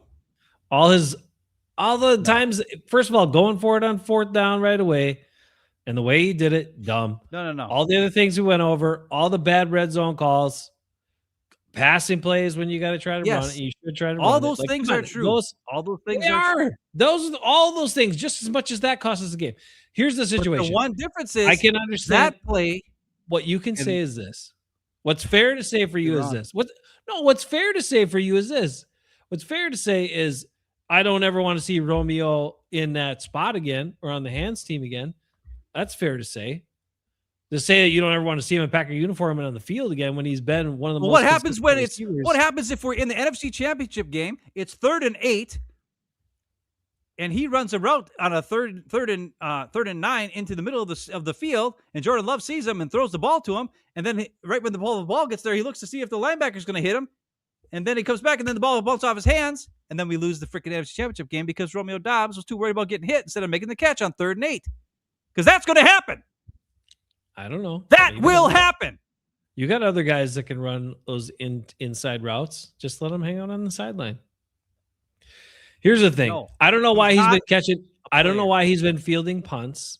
Like I don't get him as You fielding. shouldn't do punts. that either. That's even though No. it's almost as scary as doing a punt because you don't know if a guy's going to hit you right as soon as you catch it or not. Exactly. And in that play, I was amazed that it wasn't Keyshawn who was the guy.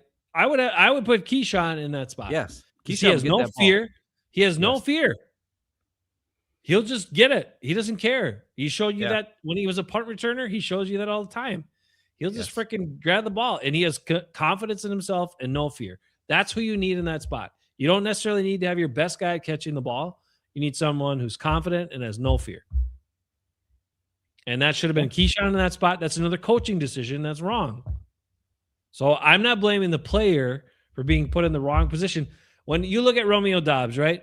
And I've said it since they started making him return punts. I'm like, why the hell is Romeo returning punts? I don't get it. Why is he in that spot? I don't get it. This team, like he went through this whole thing last year, right? He had the thing, and then he was gone. He didn't show up for practice a couple days. That's There was another a thing. reason why. No.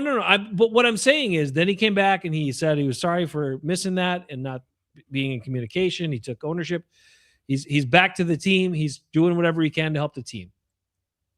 So if I'm Romeo Doubs, and I'm speculating a little bit here, but this is how I envision this happening.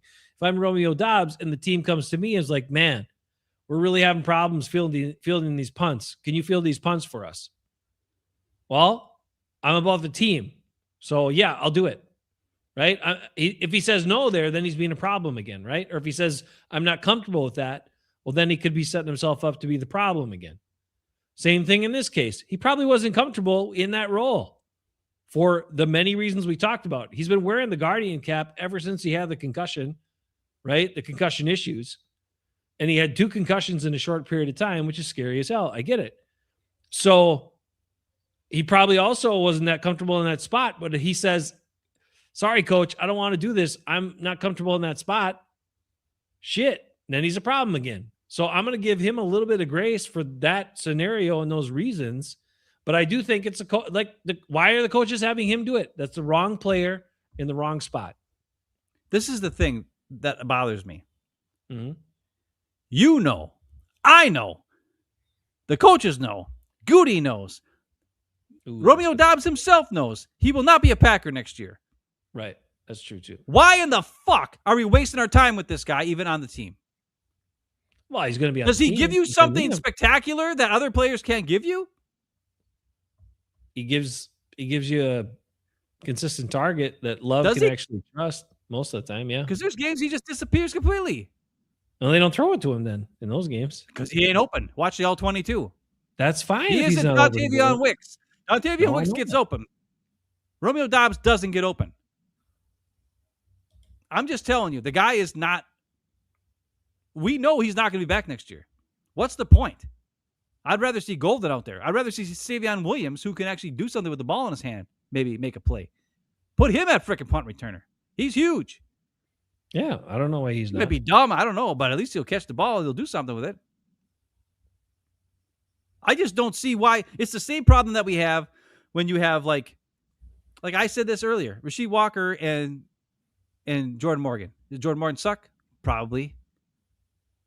Rasheed Walker, why? They should have traded him before the year started. We know we're not going to sign him back. We can't afford him. And he hasn't been playing all that great.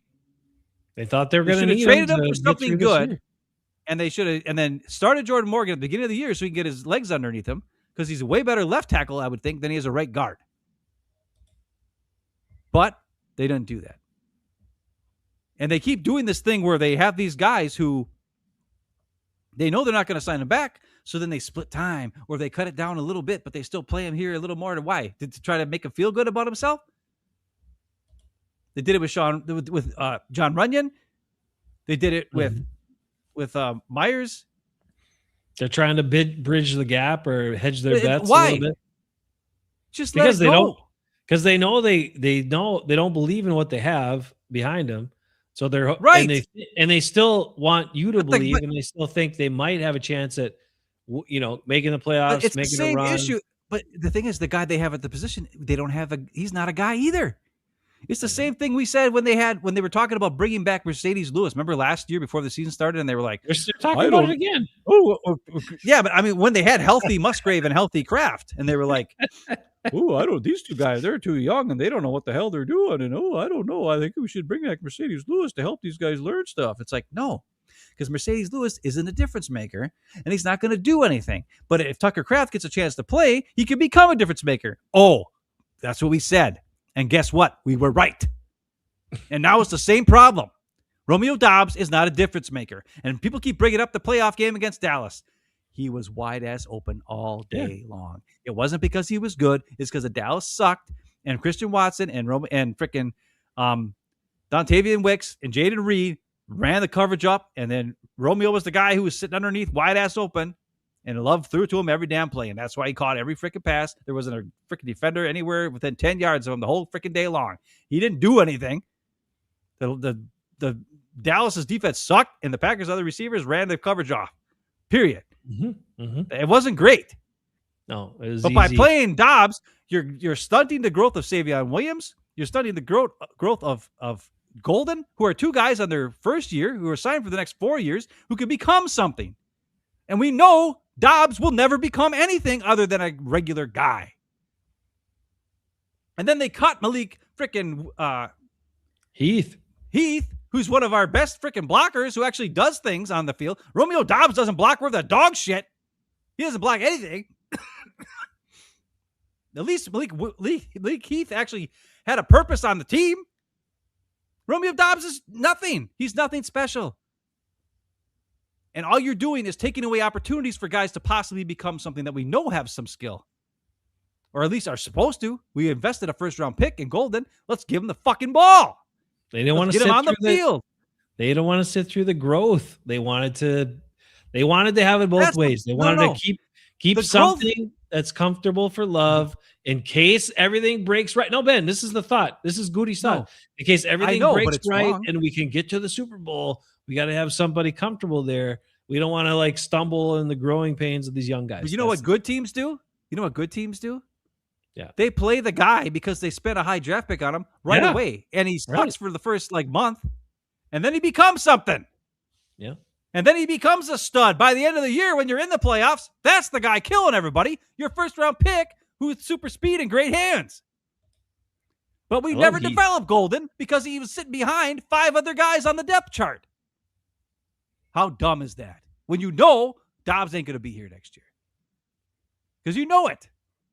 Why waste the time? He's nothing special. It was a waste from the beginning, and it's done by Goody, and it's done by LaFleur. And they keep trying to kiss these guys' asses. This is a professional league. If you're not a star, or you don't have the possibility of becoming a star, why are we wasting time on a fourth-year player who we know isn't anything special? And he doesn't even do his job half the time. I'm pointing him out, but there are more guys on the team like him. Quay Walker, for instance. Another one who's absolutely terrible. Quay Walker is fucking terrible. I am so sick of people being like, saying he's good. A lot. What?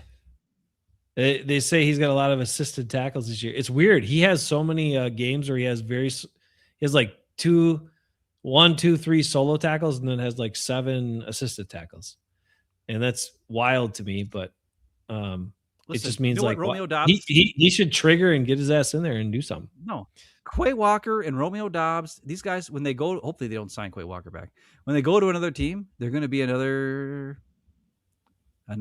Just fizzle out. Josh Myers. They're going to be another Jair Alexander. They go to another team, and the other team's going to be like, why did they even play this guy? This guy stinks.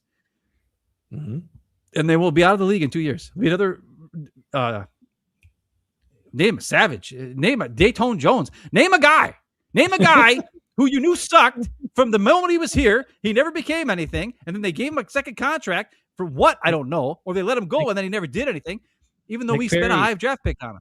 Nick Perry. Oh yeah, he had a couple sacks his year where he was at a contract year, and then they gave him money, and then he stuck. Listen, I'm sorry. Is Romeo Dobbs a nice guy? Probably. I don't know.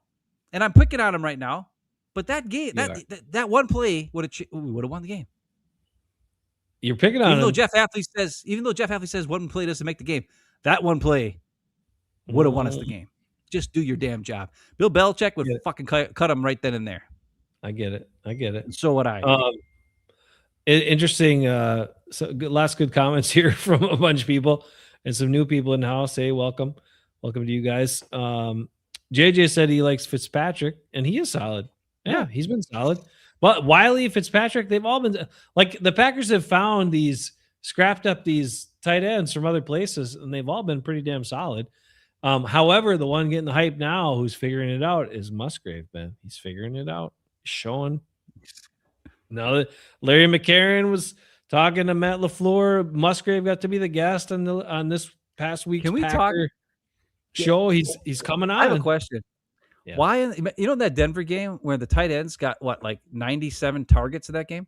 How come we never had Tucker Kraft get a game where he even had 5 or 6 targets? He had one game. Why the hell?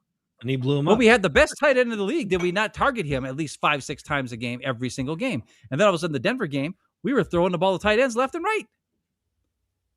It made no sense. My wife is giving me alcohol. She wants me to drink. She must think I'm yelling and screaming like I'm crazy. Is that wine or is that hard liquor? What's happening there? It's wine. It's from Fawn Creek Winery in the middle of Wisconsin, kind of near Wisconsin Dells. It's a very cool little winery. This is actually their summer wine. And we're drinking the winter. But that's because we had their winter wine. And we drank that in the summer. We're backwards here in Minnesota.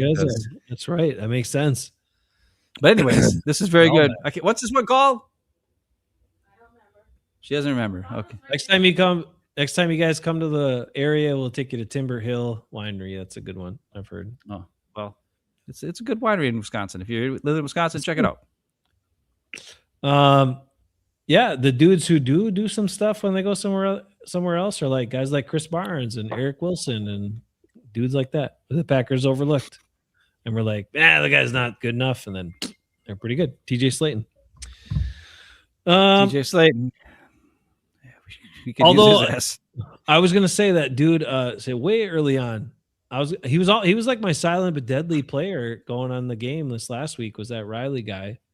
He made some good plays from the interior. I was impressed. Anybody else notice him kind of jump out in the game and do some good things? I'm encouraged by him. Now, can the Packers? The biggest question is, can the Packers pull stuff together and somehow be ready to make a playoff run? Is this going to be some sort of magical season from the 7th seed spot, the last seed in the playoffs? As I've said before, very nice.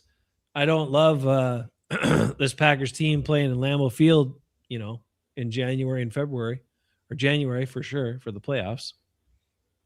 Nice. I'll make you big. Fawn Creek. Good. Fawn Creek Winery, Wisconsin Dells, Wisconsin. There you go. Check them out. It's a nice little place. It's probably better in the summertime. They actually have live music. They have a whole gazebo area. It's a little, you can have like a party there, I think. You probably rent it out, I would guess. I don't know. It's pretty sweet. This is grape wine with tropical fruit flavoring. Nice. Were you encouraged by that Radley guy? I thought he showed up a little bit. I mean, yeah. I mean, for picking a dude up off the scrap heap, not bad. And he's big. He's one of the few big guys they have. I hope this team is I don't know. The only chance we have, really, you got to catch a little lightning in the bottle. Now the NFC is kind of a bit of a mess, but a lot of the teams out west are good. Like we haven't seen the Seahawks firsthand, but damn, the Seahawks are playing good football. And the Rams are good, and the 49ers are freaking good again. They're always, it's annoying as hell, but they're still good. And the Bears are even looking pretty good.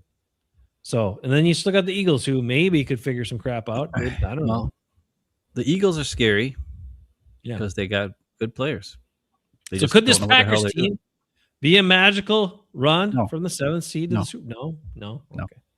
What if they decide No.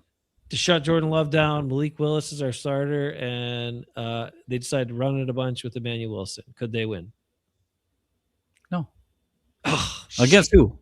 Against Baltimore? Yeah, they'll beat Baltimore. No, against the Eagles. Against like let's say it plays out this way. They play the Bears right away in the first round. 2-7 lose. matchup. They'll lose against the Bears. They'll lose. Yes. The Bears barely beat them. They held the I Bears. know. The Packers Ben defense held Johnson the Bears will call offense plays down. that will stress Halfley, and Matt LaFleur will do Matt LaFleur dumb things, and we'll lose. What if LVN's back at full speed and getting some more reps? What has LVN done? He's faster than Gary, at least. He's faster than Gary, but he's got no moves. You got to get off the block to show us your speed. He can't even get off the block. What's the point? We still got Kingsley. We still got Isaiah McDuffie and Evan Williams hopefully back. Duffy is one man. Bullard's looking better. He's done better. Nate Hobbs made some plays finally. Nate Hobbs.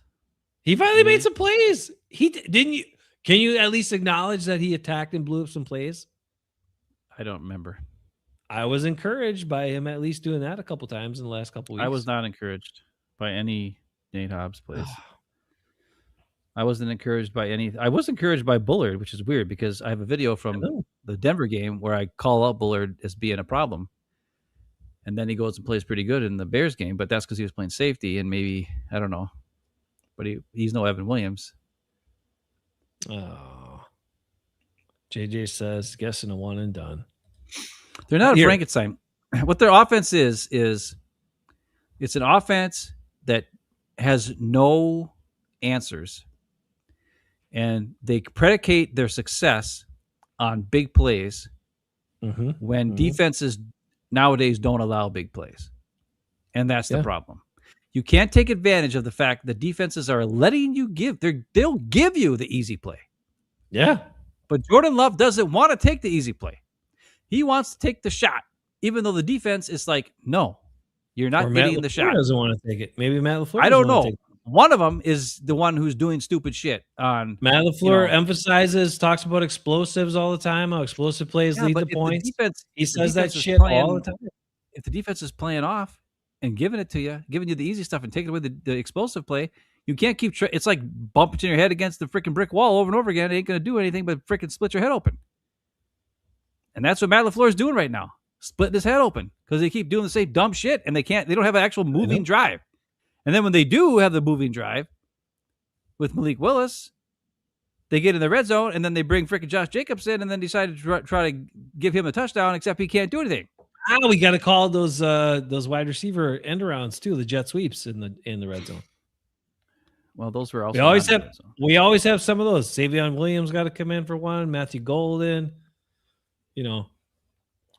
those are. Let's just shelve those plays in the red zone for sure, please, and just call freaking.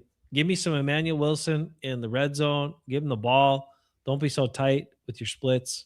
Don't be so tight with everybody bunched up, and give him some room to work. I trust Emmanuel Wilson if he got a little room to work. I like him. I don't know what Emmanuel Wilson should have been off this team this year for sure. Maybe the year before they were planning on having him not be on the team. But with all their injuries and Lloyd and all the other stuff that went down, he's on the team. He's good.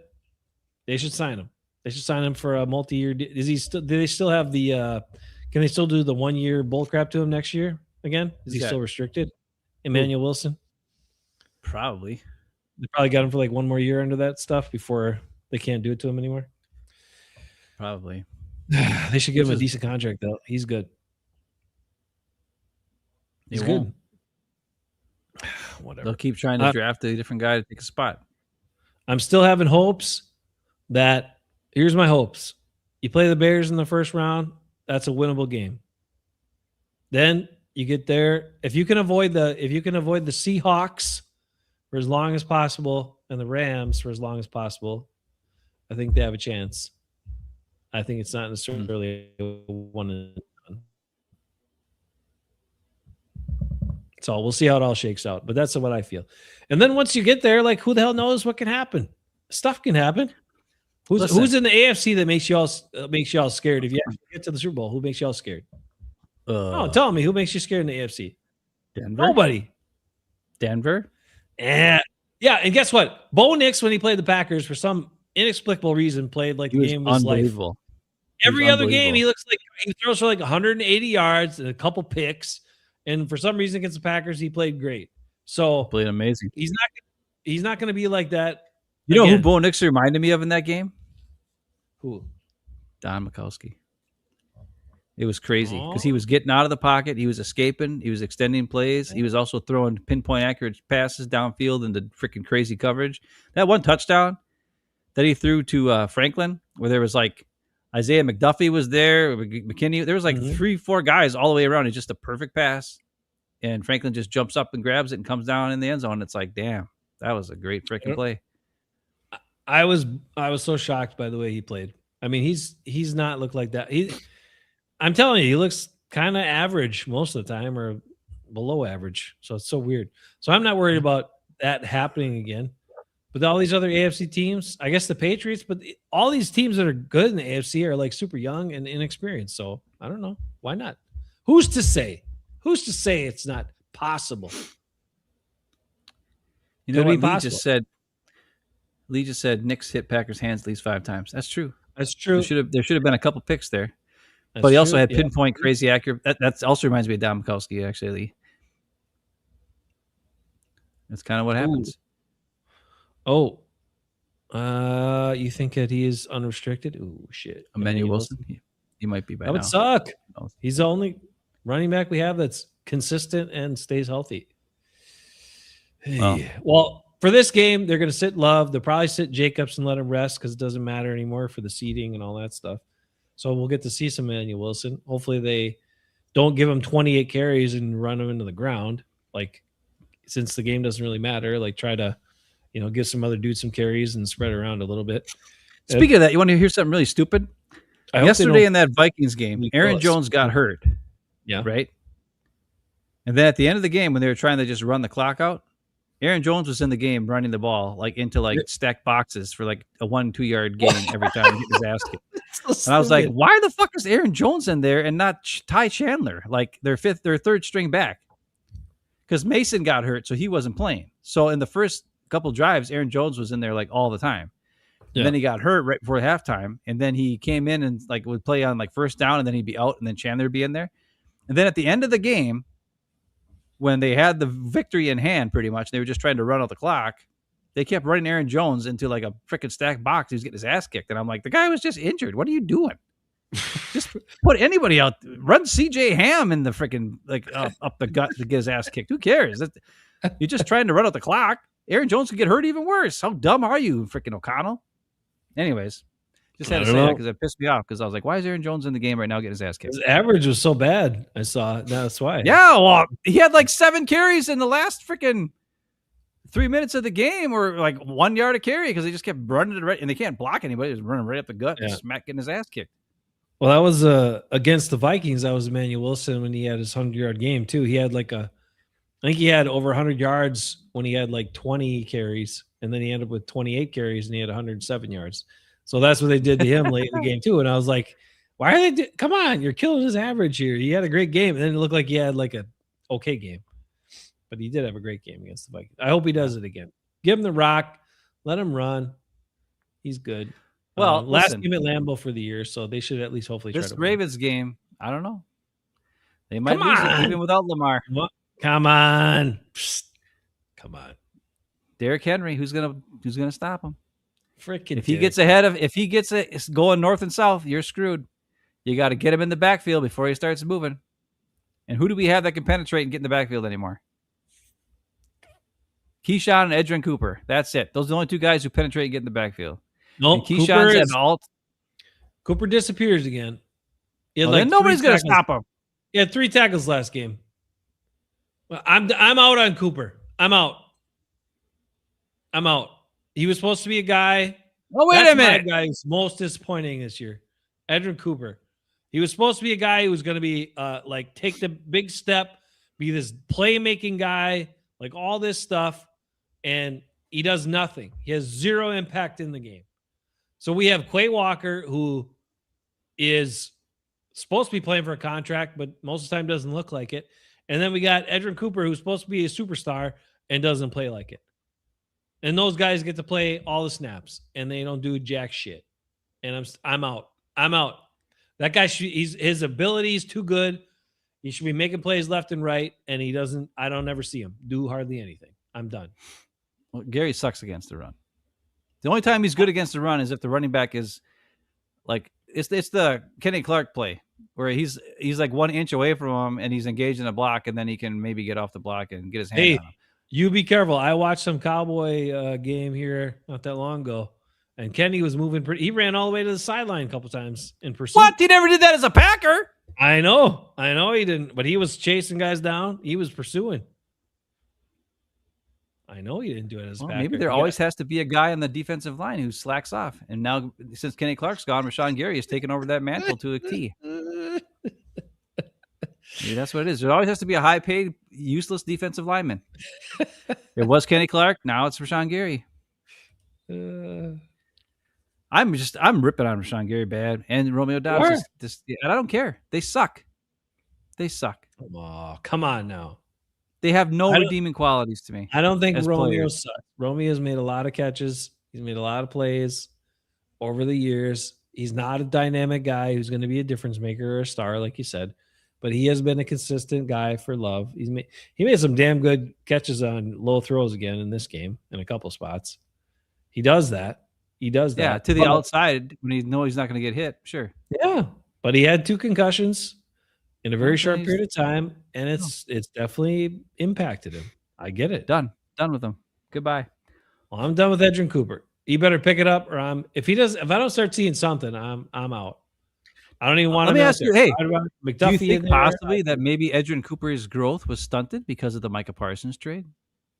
No, because he's in the game. Like, there's no reason for him not to trigger and make more plays in the run game. Like, I don't get it. It doesn't make any sense to me. And then in coverage, where's he been? What does he do? If you're that fast, like, Jeff Hafley talks about it. Jeff Hafley is not one of these defensive coordinators that says we're playing zone and just stay in your area and don't do anything. He's literally explained, because of the way he talks to the media, and it's so awesome to hear him like describe stuff and talk about things and be open about it. And he'll give more than a lot of coaches will. But he has said, if a guy comes into your zone, you cover that guy while they're in your zone. So people are coming in Cooper's zone, and he just stands there and doesn't do anything. And then he's not making tackles. He's not making pass breakups. Like, where is this guy? I'm mad because I thought coming into this year, I thought he was going to be just like a lot of people. We saw the flashes last year. He was in the rookie of the year, defensive rookie of the year voting and stuff. I think he finished 5th or 6th. Dude had it. You talked about him coming out. You saw his college tape. He's like a heat-seeking missile, you said. He just goes and blows place up. Sometimes he'll miss and do whatever, but he goes and attacks. Where's the attack? Yeah, but sometimes... Have the Packers done it again where they take the attack out of these guys? What happened? The problem is when there's 10 guys, they'll have 10 guys who do their responsibility, and then the one guy is able to be the heat-seeking missile. It's the Troy Polamalu, right? Yeah. And we don't have 10 guys who are able to do their assignment. So because of that, Edgerrin Cooper has to do an assignment. And it stunts his ability. He's a freak of nature who should be able to roam free. Just like when Clay Matthews played middle linebacker for half the season that one year, He was insane because they were just like, here, you're going to play middle linebacker, just go wherever you see the ball, go. And he did. And he killed everybody. And it was awesome. Yeah.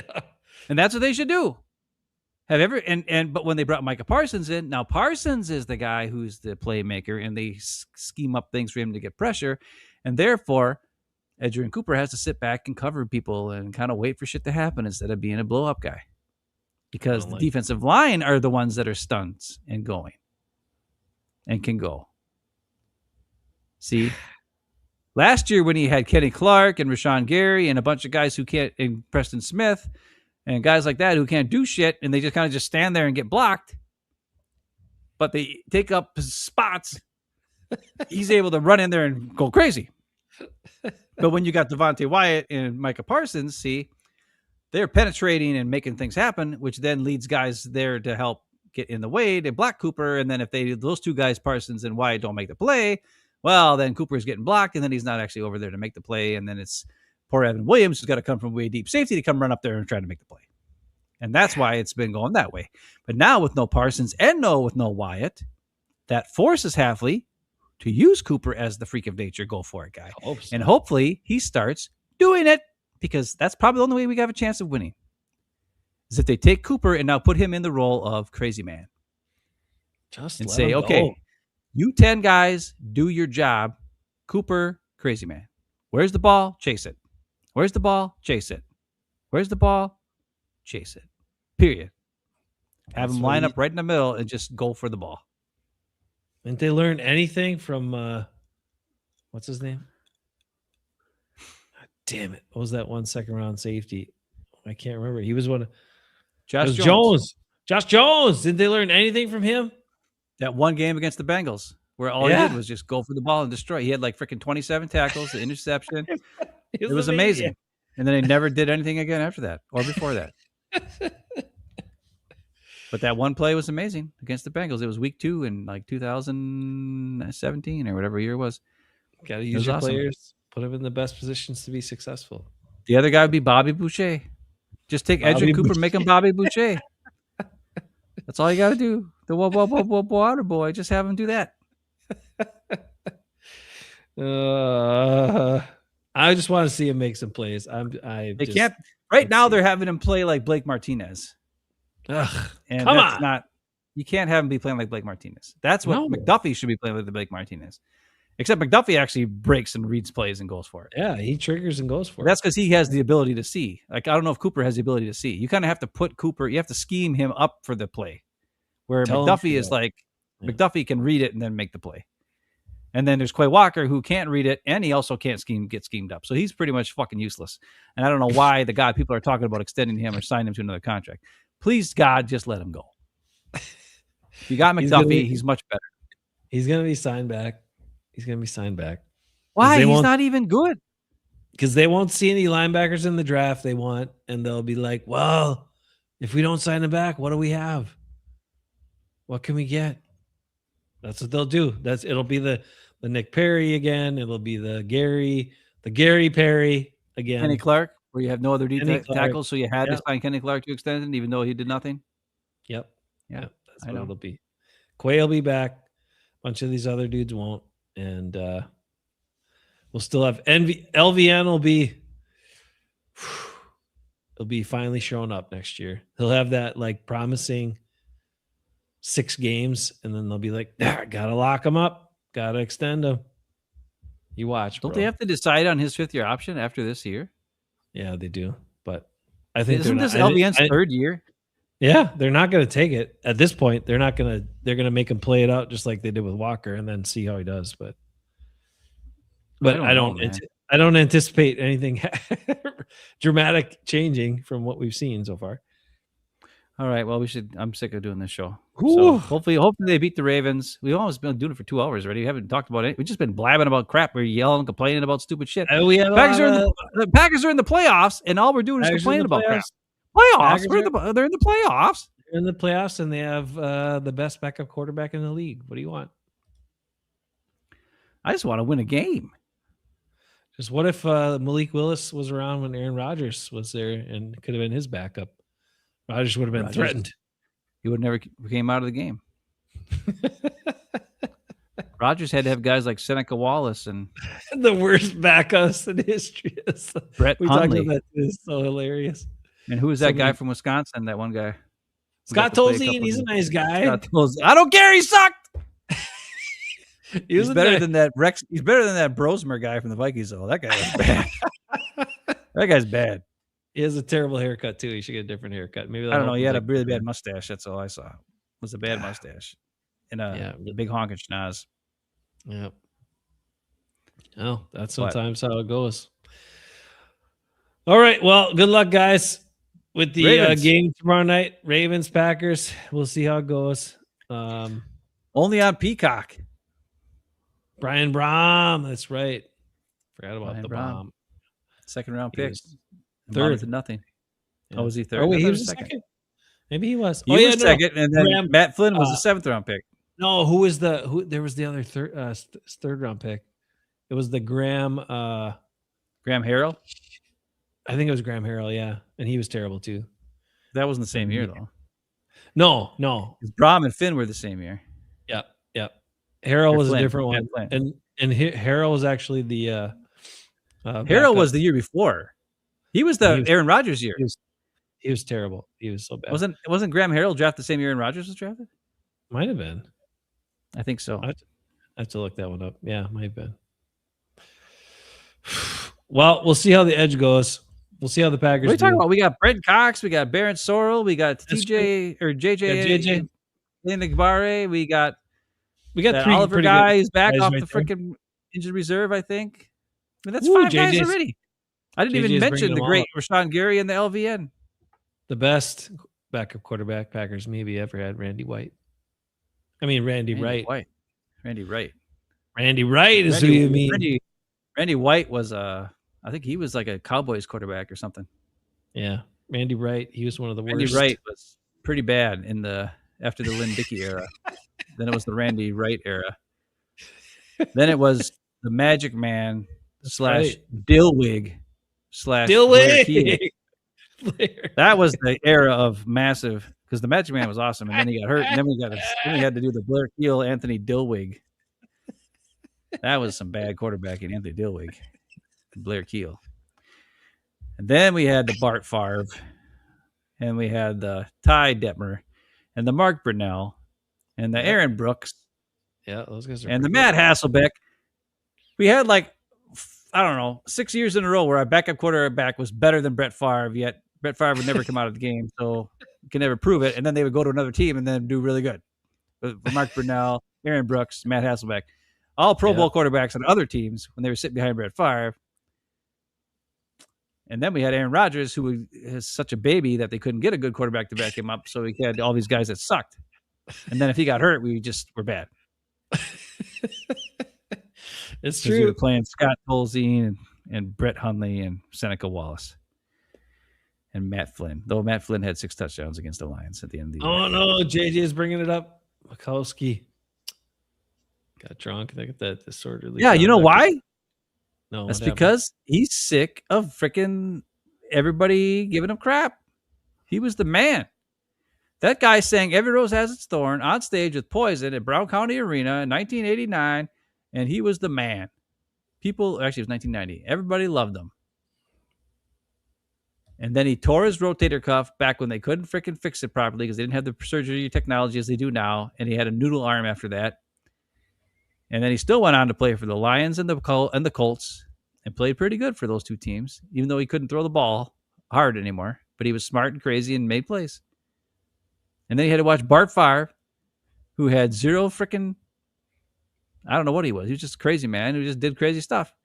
You And didn't because know he what won a Super Bowl when he was defense really young, he was. got away with murder for the rest of his career. Same with Aaron Rodgers. And if Jordan Love wins the Super Bowl this year, he'll get away with murder too.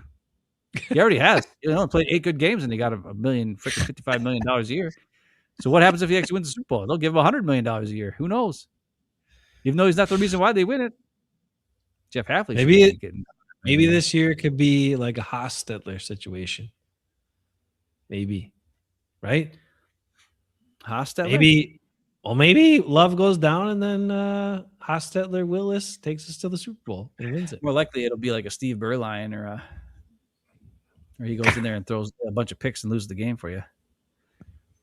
Not Steve Berline. Who was the guy? Rich Gannon. Rich Gannon. Yeah, when the Raiders played the Tampa Bay and John Gruden knew all their plays and all their checks because they never changed them after he left. And then he told the defense, hey, whenever they say this, it's this.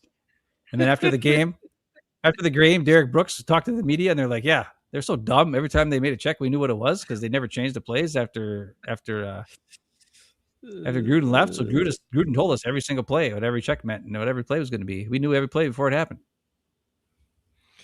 Come on. I'm hoping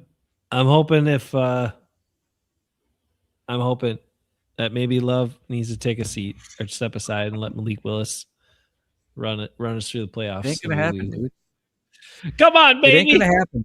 The media is not telling this story. Only the fans are bringing up the Malik Willis versus Jordan Love. The Andy Hermans, the Jason Wildes, even the Mark Tauschers, they don't want to talk about a quarterback controversy because Jordan Love is the man. They say. Thanks for the stream. It was interesting. Yeah, it's interesting. That's all we are. We're weird. We just say weird stuff. We're not normal show. We are a couple of weird guys who have been Packer fans our whole lives, and we've seen everything.